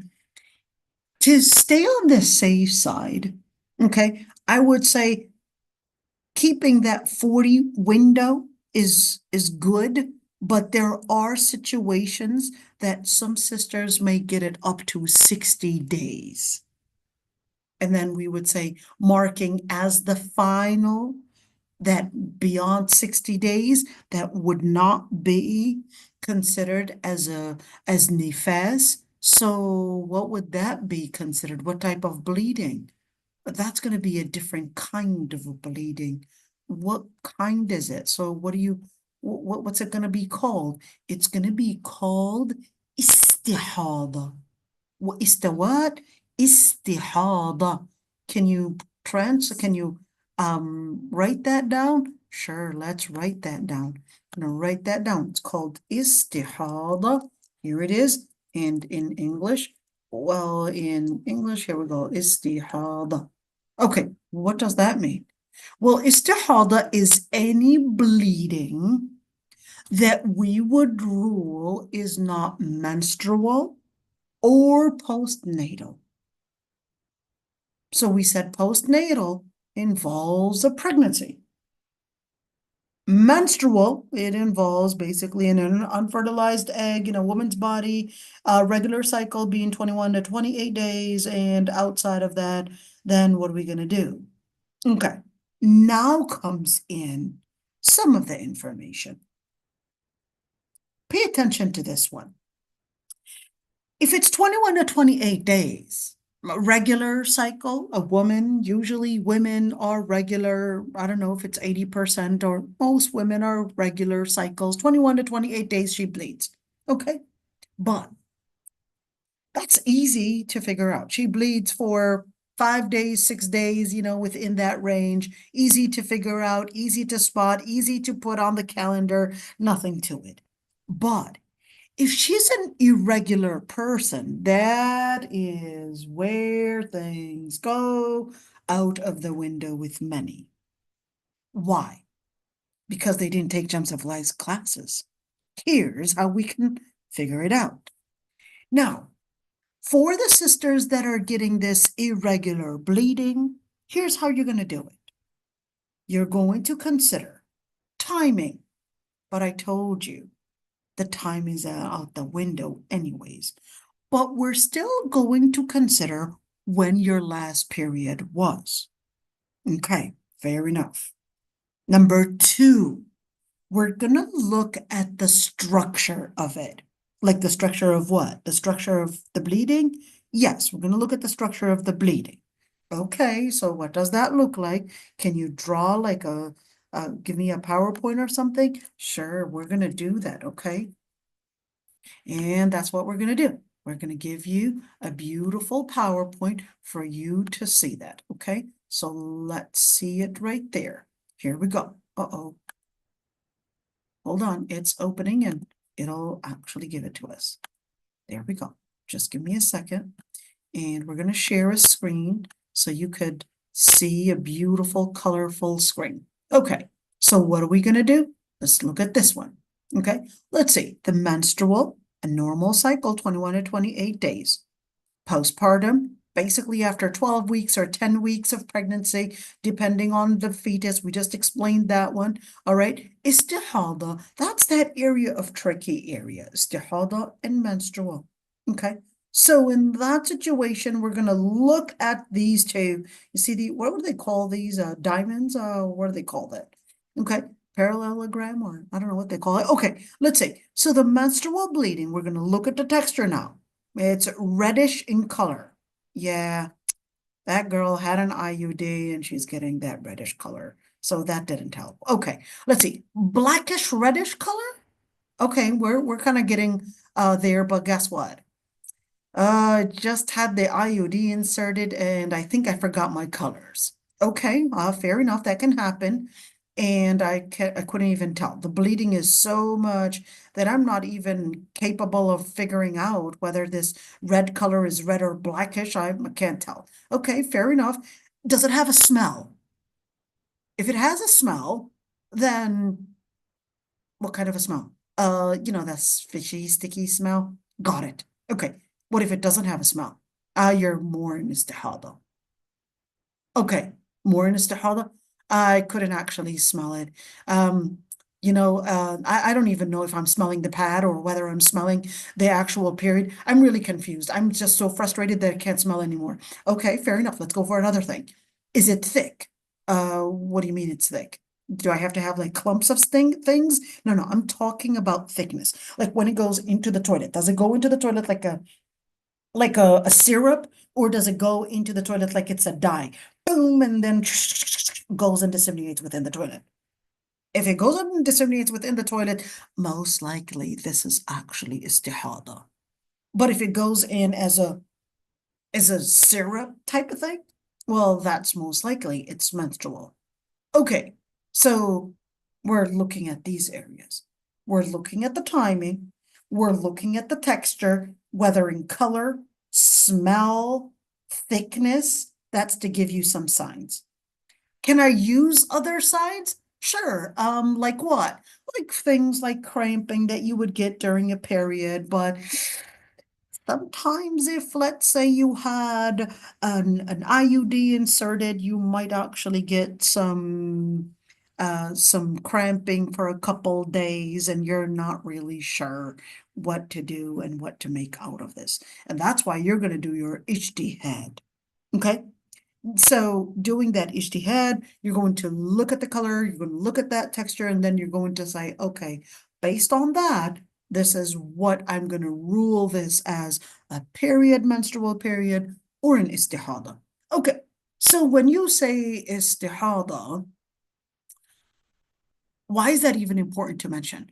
Because if it's istihada, yes, she could be bleeding, but she's obligated to pray and obligated to fast. Actually, that sister right there, she's getting through istihada, but she's bleeding heavily, and she's gonna be anemic. Well, then she's not fasting because of istihada. She's not fasting because of her illness of a possible anemia. Okay. But the istihada itself is not something that prevents you from fasting. But if because you're going to be anemic, you're starting to get dizzy and all of that because you're losing all that blood, then you can not fast because of the illness, not because of the actual bleeding. Okay, so just to know, just keeping that one in mind. I'm shy to ask this question, but husband and wife relations, is that permissible during istihada? Okay. Differences of opinions between scholars. Your doctors usually recommend not to have intercourse during that time just because that area is already not doing in it, not being healthy. So your doctors would usually not recommend sexual intercourse during that time. Well, don't worry about the medical piece of it. I asked my OB, fair enough. I want the Islamic side of it. Okay, the Islamic side of it, some scholars said it was permissible. Okay. Other scholars said it's not. What's the evidence? Did either of them have any evidence? Well, the first one said, anyways, this is not impure necessarily. This is not a period. And the ayah was very specific. وَلَا تَقْرَبُوهُنَّ حَتَّى يَطْهُرْنَ. Speaking about al-mahid, يَسْأَلُونَكَ عَنِ الْمَحِيضِ قُلْ هُوَ أَذًى فَاعْتَزِلُوا النِّسَاءَ فِي الْمَحِيضِ. They said, the ayah was pretty straightforward. They're asking you about the rulings of a period, then you're not going to be intimate with them during the period, but that's not a period.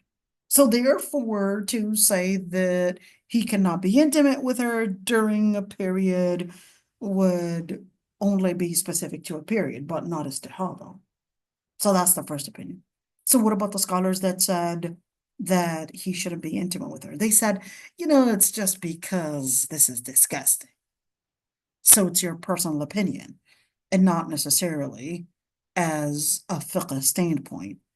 Well, because it kind of comes out from the same area, it's disgusting, kind of has the same possibility of maybe confusing it with a period, all of that. So better not to do it, and staying away is better. That's the second opinion. Okay. The third opinion said, well, if he's capable of handling, not being intimate with his wife during that time, that would be better. But if, you know, he basically had no other resort, but he just really needed to be intimate with his wife, and she's going through istihada, and hey, it's taking a long time. She's going through fibrosis or whatever illness, and now he's like, okay, this is taking too long, and I'm okay with the situation, the illness that you're in. And if your OB said it was safe to do so, I'm just going to handle it. Okay, that's that third opinion. Okay, just wanted to note that one. Okay, now that is making it super easy and not confusing. Was that confusing, everybody? Was it? I hope not. Was it? No, I'm not sure. Okay, so let's go back to our beautiful books right there, and we're going to get to the same notes. Maybe I should have actually used those PowerPoints, right? I do have a couple videos that go in details in explaining the PowerPoint slides that you had seen. So we'd be happy to share it. Okay, just noting that one. Now, when you're looking at istihada, who can go through istihada? Number one, the ones that can go through istihada can be a woman that probably has a regular period normally, but then something just happened to her body that she basically wasn't sure. Well, I usually get my period for 6 days. Now it's becoming 10. I'm not really sure what happened. So for a woman that is a regular cycle, we're going to say, okay, what was happening beyond? That's telling you the days beyond the 6 days, since you're a regular person, that was istihada. Okay, that was istihada. What about the 6 and 7 days?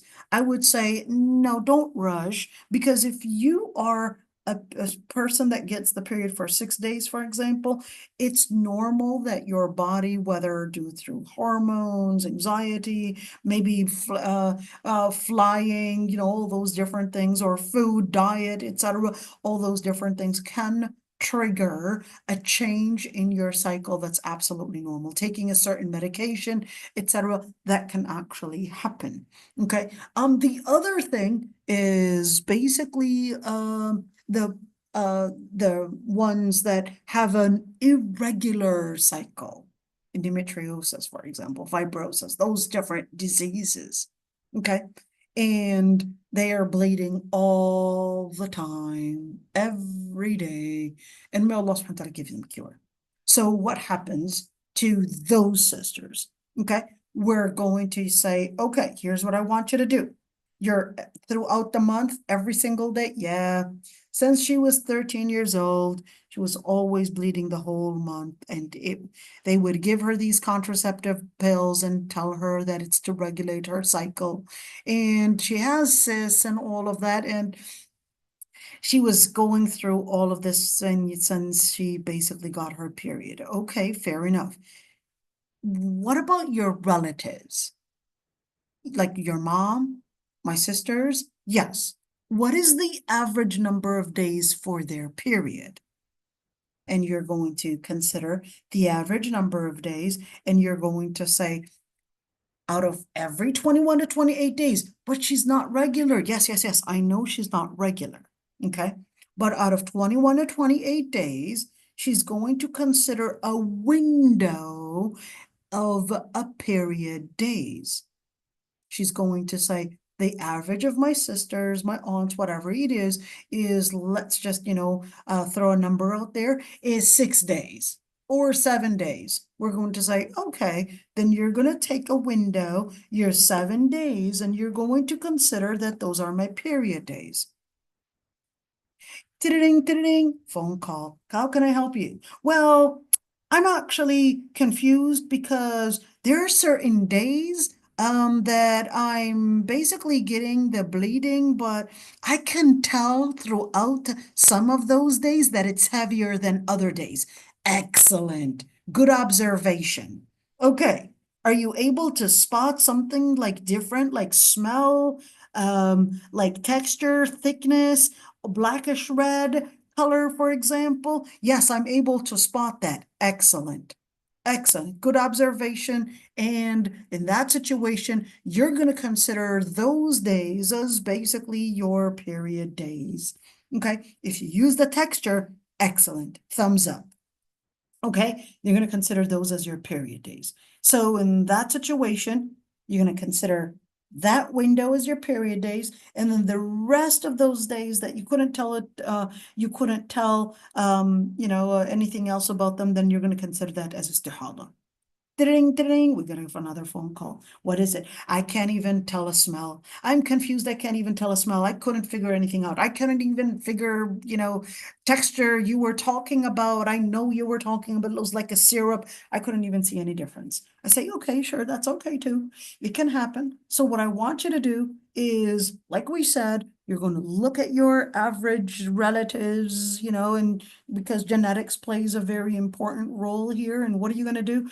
You're basically going to consider that there's these days, the average days is basically going to be a period days, and you're going to hold and not pray during those days and treat it like a period. Okay. And then you're going to, once you finish those days, you're going to take a shower and you're going to start saying, okay, I'm out of my period. Even though we couldn't actually tell which marks the beginning, marks the end, etc. But we're going to say we're going to hypothetically consider period days. Okay, so that's basically to make it easy. Ding, ding, we get another phone call. My daughter, that's her first time ever getting a period, and we never actually had known whether the number of days or anything like that. They call that menarche. Okay. And she's actually getting really heavy bleeding, like 15 days, and she would get very heavy bleeding. And yeah, we're not really sure how we deal with it. That's fair. So those days, you're going to, Mom, I want you to basically help her. She's going to give you that pad and now you're going to be the faqiha right there. And you're going to say, okay, this is menstrual. This is not menstrual. Not whether one pad is menstrual and the other one is istihada. No, no, no, no, no. If you're in the window of menstrual, or in situations when they would get into that extreme bleeding, okay, that extreme bleeding, of course, you're going to consider first the texture. Two, we're going to consider basically the relatives, genetics again. We're going to say, okay, genetics again, and here it is. We're going to say, okay, we're going to do this like 7 days, and the rest is basically istihada. That's the first opinion. The second opinion considered that, no, this is normal for girls to get into. It's absolutely normal. You don't have to take your daughter to the doctor. It's absolutely normal to get into that. Okay. Unless it's going for too long, then you want to make sure your daughter's not getting anemic. So you definitely want to make sure that if it's too long, too heavy, then you want to make sure that, she probably gets the iron that she needs, or whatever it is, folic acid, whatever it is, that doctors would help her make sure that she doesn't get anemic. Anyhow, so when we're looking at that, okay, if it's a first timer, do we consider genetics, or do we consider that her body is basically making up for when she hit puberty, or how do we understand that? Two differences of opinions. Okay, two differences of opinions. Now, that's when Mom comes in to probably aid in coming in to, one, see the texture, see the smell, because this is all new to the girl, so she doesn't really know anything about it. Ding, ding, another phone call. So my daughter hit puberty, and then she stopped getting her period, even though she got it twice, but then she stopped getting it for a whole year. Do we assume that she make up those period days that she didn't get a period. No, dear, khalas, she didn't get it. She's not bleeding. She is not bleeding. That's normal to not bleed after a first time bleeding for a whole year or sometimes something around there. That's absolutely normal. But no, you're not going to basically say, hey, you had a period once and we're going to, get you into the structure of a period once you didn't even get one. Okay, so that's basically the answer to that question. Okay, so how do we understand, like, where did you get the idea of istihada? And how did you come up with that? So it's not me. It's basically, let's look at this hadith. Habiba, she basically said, أمكثي قدر, that is the quote from the Prophet ﷺ, أمكثي قدر ما كانت تحبسك حيضتك ثم اغتسلي وصلي. That was basically her. I guess she went through a situation where she started getting constant heavy bleeding and she wasn't sure what to make of it. So the Prophet ﷺ tells her, count the number of days. In other words, the average number of days when you used to get a regular period, you're going to consider those days as your cycle. And when you were getting the constant bleeding all the time, you're going to consider the number of days that when you used to get a regular cycle, and then you're going to change that. Ding, ding, we got another phone call. The sister is calling and she says, when before I got married, my period was actually regular. Everything was fine, but after I got my baby, the cycle completely changed. And now instead of getting it for 6 to 7 days, now I get it for 10 days. It's completely different. And okay, let's talk about this. How long has it been? How many cycles did you get? And for you to make this conclusion that your cycle changed and now it's 10 days and not now it's 10 days and not 7 days like it used to be. Oh, it's been like that for the past 3 months. Excellent. Good job. Now, the past 3 months, that's telling you that this is now your new cycle. Congratulations. After you got your baby, your body is basically changing and now making a new calendar and now making a new set of basically hormonal changes. So now you know that since it's been 3 months, that marks a new average number of days that you're going to consider and basically new information that your body had adjusted to. Ding, ding, got a new phone call. And this sister says, hey, I'm actually menopausal or at least perimenopausal. Okay. And, sometimes I would get that period and it's heavy, like super heavy. And sometimes it's 3 days and I'm not really sure what to make of it. Okay. So sisters that are perimenopausal or sometimes menopausal, they can sometimes get this super heavy bleeding.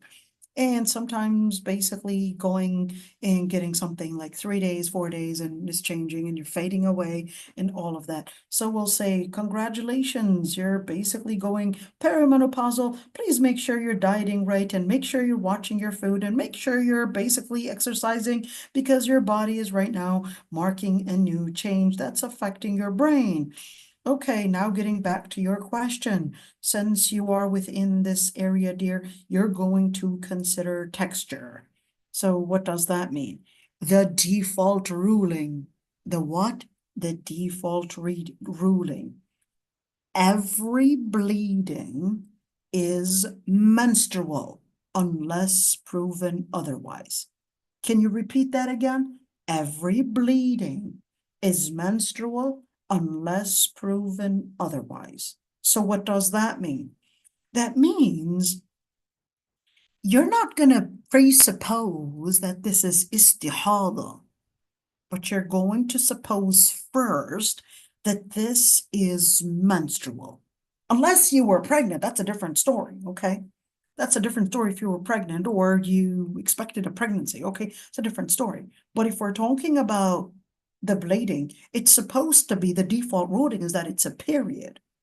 Unless there was an extraordinary thing, you started a new medication, you probably had some hormonal changes, some changes in the body, etc., then that's what basically marks this word. The Prophet ﷺ said, إِنَّمَا ذَلِكَ عِرْقٌ. This is just a vein. This is just basically internal bleeding, وَلَيْسَ بِحَيْضٍ, and is not a period. So this is the Prophet ﷺ telling Fatima bint Abi Hubaysh.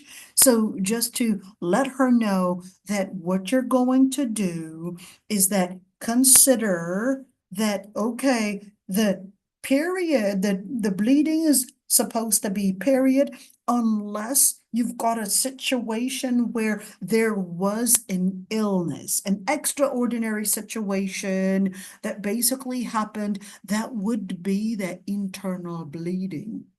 That's different from a period, okay?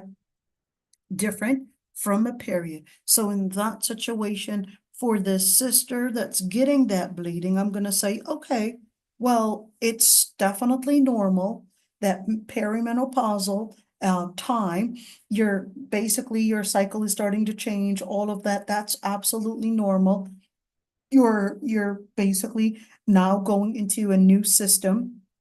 So you're going to suppose that whenever you would get that bleeding, that this is the default, that this is a period, although it looks a little different, it kind of is playing games on you, but the default ruling is that it's a period. Unless you're seeing something obviously not looking like a period. You're like, the smell isn't there, the texture is not the same, etc. And certainly we would then say, okay, then if you're saying all the texture is not looking like a period, the Prophet ﷺ, when the Sahabiya asked, what is a period? He said, damun aswadun yu'rif, or yu'raf. Okay, what's the difference? Yu'rif, meaning that it has a smell. Yu'raf, you're capable of distinguishing it based on its texture, that it's different. Okay, there we go. So now we could pretty much consider ourselves that we are done basically with our fiqh of tahara, fiqh of hayd at least, and menstrual and all of that. Wait a minute, I forgot to mention this one. So if a woman is in istihada, can she read the Quran and pray and all of that? We mentioned that one. She can pray. In fact, she's obligated to pray. Not she can, but she's obligated to pray. She's obligated to fast, unless, like we had said, can she go to the masjid? Yeah, there's nothing wrong with going to the masjid. We talked about that. Okay, does she have to take a shower every single time? No, she just does wudu. Does she have to wear something like a tampon, not a pad, but a tampon, if she wants to?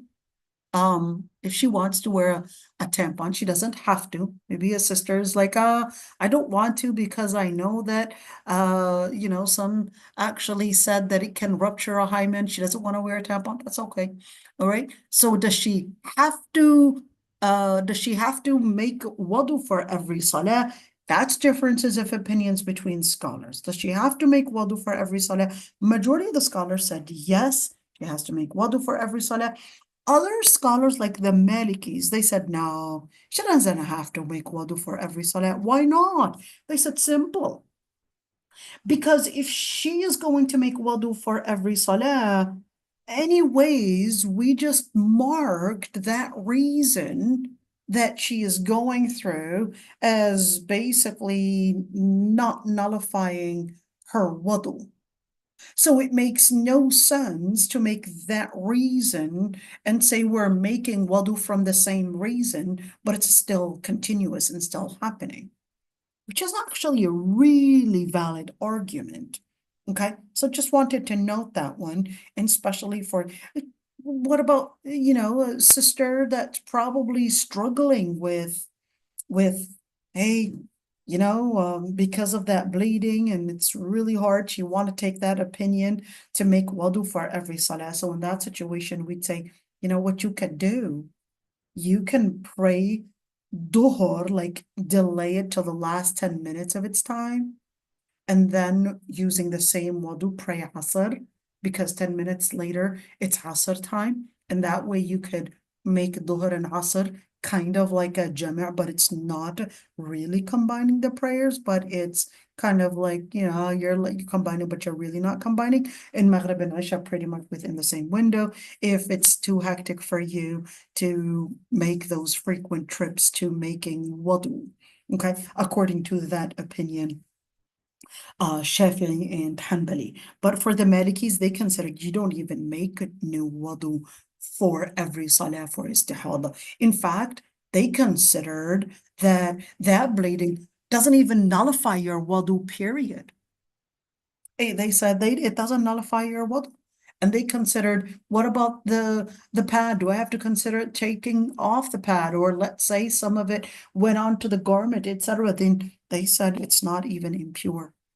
It's not impure. So what about all of that? So just wanted to note, the scholars, you know, just wanted to note that one, that, let's say, the Prophet ﷺ said about istihada, تدع الصلاة أيام أقرائها ثم تغتسل وتتوضأ عند كل صلاة. Okay, this hadith, that she would basically stop her prayer during the days when she was having a period, and then she would basically wash, take a shower, that is. So if she's getting continuous bleeding and then extended beyond a period day, then he said then she would take a shower and then she would make wudu for every salah.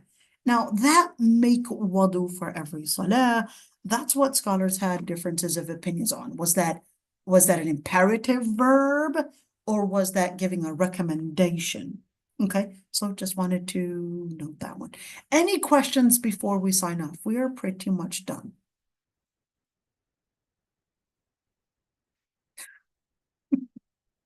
Yeah, I know. I bet no man is listening. Yeah, I bet no man is listening. Trust me, they would get so disgusted. There's nothing harder than bearing your baby. Ya Rabbi. Yes, absolutely. I know my mother went through that and it was extremely hard on her. I heard you say IUD. Are we allowed to use birth control? Yes, you are allowed to use birth control, dear. Okay, you're allowed to use birth control, whether you wanted to use the IUD, you wanted to use the patch, you wanted to use contraceptive pills, you can use birth control. Just make sure you go and get that screening with your OB just to make sure that you're healthy enough to use birth control. Yes, I know that in some cultures, they would consider that as a fatwa, that somehow the Zionists came up with that. No, that's not a Zionist fatwa. It has nothing to do with Zionism. It has something to do with the hadith, when the Sahaba, they used to basically abstain from ejaculating basically inside in order to prevent pregnancy, and that was called al-azl, to prevent pregnancy. But even that wasn't necessarily, let's say, guaranteed. It's not a guaranteed contraceptive either. But and therefore this is not necessarily haram. So if I were to, I'm not killing the pregnancy. Okay, I'm not doing the plan B here to kill the pregnancy if there was a pregnancy. I'm here basically doing something else. I'm basically preventing the pregnancy from happening. So whether it's I'm manipulating my brain using contraceptive pills to basically not ovulate, or whether I'm basically having an IUD to prevent basically the area from taking in any sperms, or probably even dropping, like the Mirena IUD basically drops it after a few days of conception. So that's why some scholars actually said something like the Mirena one, that it's not permissible, and other scholars considered that no, an actual yes, it was fertilized, but it's not a complete baby. It's not considered yet a fetus, and therefore not haram. So just to note that one. I hope I answered the question. I currently have an IUD, she said, and I bleed every day, very light bleeding. I use panty liners. Okay, So it depends on the IUD that the sister has. Most of the questions that come to me in regards to IUD, of course, it depends from one woman to another, but the one you've got the copper one, and there's the one that basically the hormonal one. All right. So the hormonal one, they would get heavy bleeding in the beginning and then it starts fading away. Okay. It's because they basically had something that basically disrupts the hormones, and then the IUD basically disrupts their ovulation. Okay. So, but the other sisters, the copper one, okay, the Paragard one, for those sisters, they would still get, you know, a normal cycle. It's just that they're not getting pregnant, but they're still getting the same cycle every single month.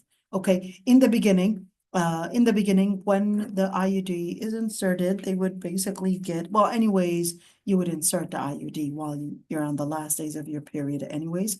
Okay, so you would get that inserted, and then you would start getting that bleeding back again, and it starts getting you confused. Okay, does that mean I got my period coming back again? The answer is no. That was, okay, istihada. So let's say your period is 5 days. You're going to consider that day when you inserted the IUD on the 5th day or probably the 4th day. And then you're going to consider 5 days were my period days, and then the extra days were as a result of that IUD insertion. Okay, so just noting that. And then therefore, you're going to consider the extra days beyond your period days is istihada. But I'm getting cramping, of course, because you just inserted the IUD, remember? Okay. Right, the Marina is the hormonal one. I'm not a doctor, but at least a doctor in medical studies, but I'll tell you, most of the phone calls that I would get are coming from the Marina IUD. Just by the sister calling me, I'm like, Marina IUD? Yes, it is. It's pretty much maybe 80% of the time, it would be the Marina IUD. 80% of the time, it would be that. I don't know why and what is the science behind that, but I'll tell you, as a person on the other end trying to distinguish istihada and period, even though they'll tell you it's going to fade away, the period is going to end. But of course, I'm only getting the phone calls of those that are having trouble and not the rest of the people that basically didn't have trouble. So I can't necessarily say the real statistic of how many people go through this, but I will tell you the number of phone calls that I would be getting of women going through this is basically coming from that. But I don't know the statistics of how many women don't go through that. Okay, so that's one thing. But 80% of the phone calls are coming from this one, this Marina IUD, the hormonal. Okay, any other questions? And that'd be, what can you say in a condition where medically a woman can only be fertilized when she's on her period? Can her husband be intimate with her during her period? So the answer is no. Her husband cannot be intimate with her during her period whatsoever. Okay, so is IVF an option? IVF is an option, but that's too expensive. It's permissible if you wanted to collect the semen and inject it inside. They actually have this kit. You could do that, but certainly not intimacy. So I hope I answered that one. Certainly not intimacy. It's pretty straightforward. The ayah is pretty straightforward on that. Any other questions? And what I'm going to do, since I'm going to give like a minute or two, and then I am going to stop the recording and give you the ability to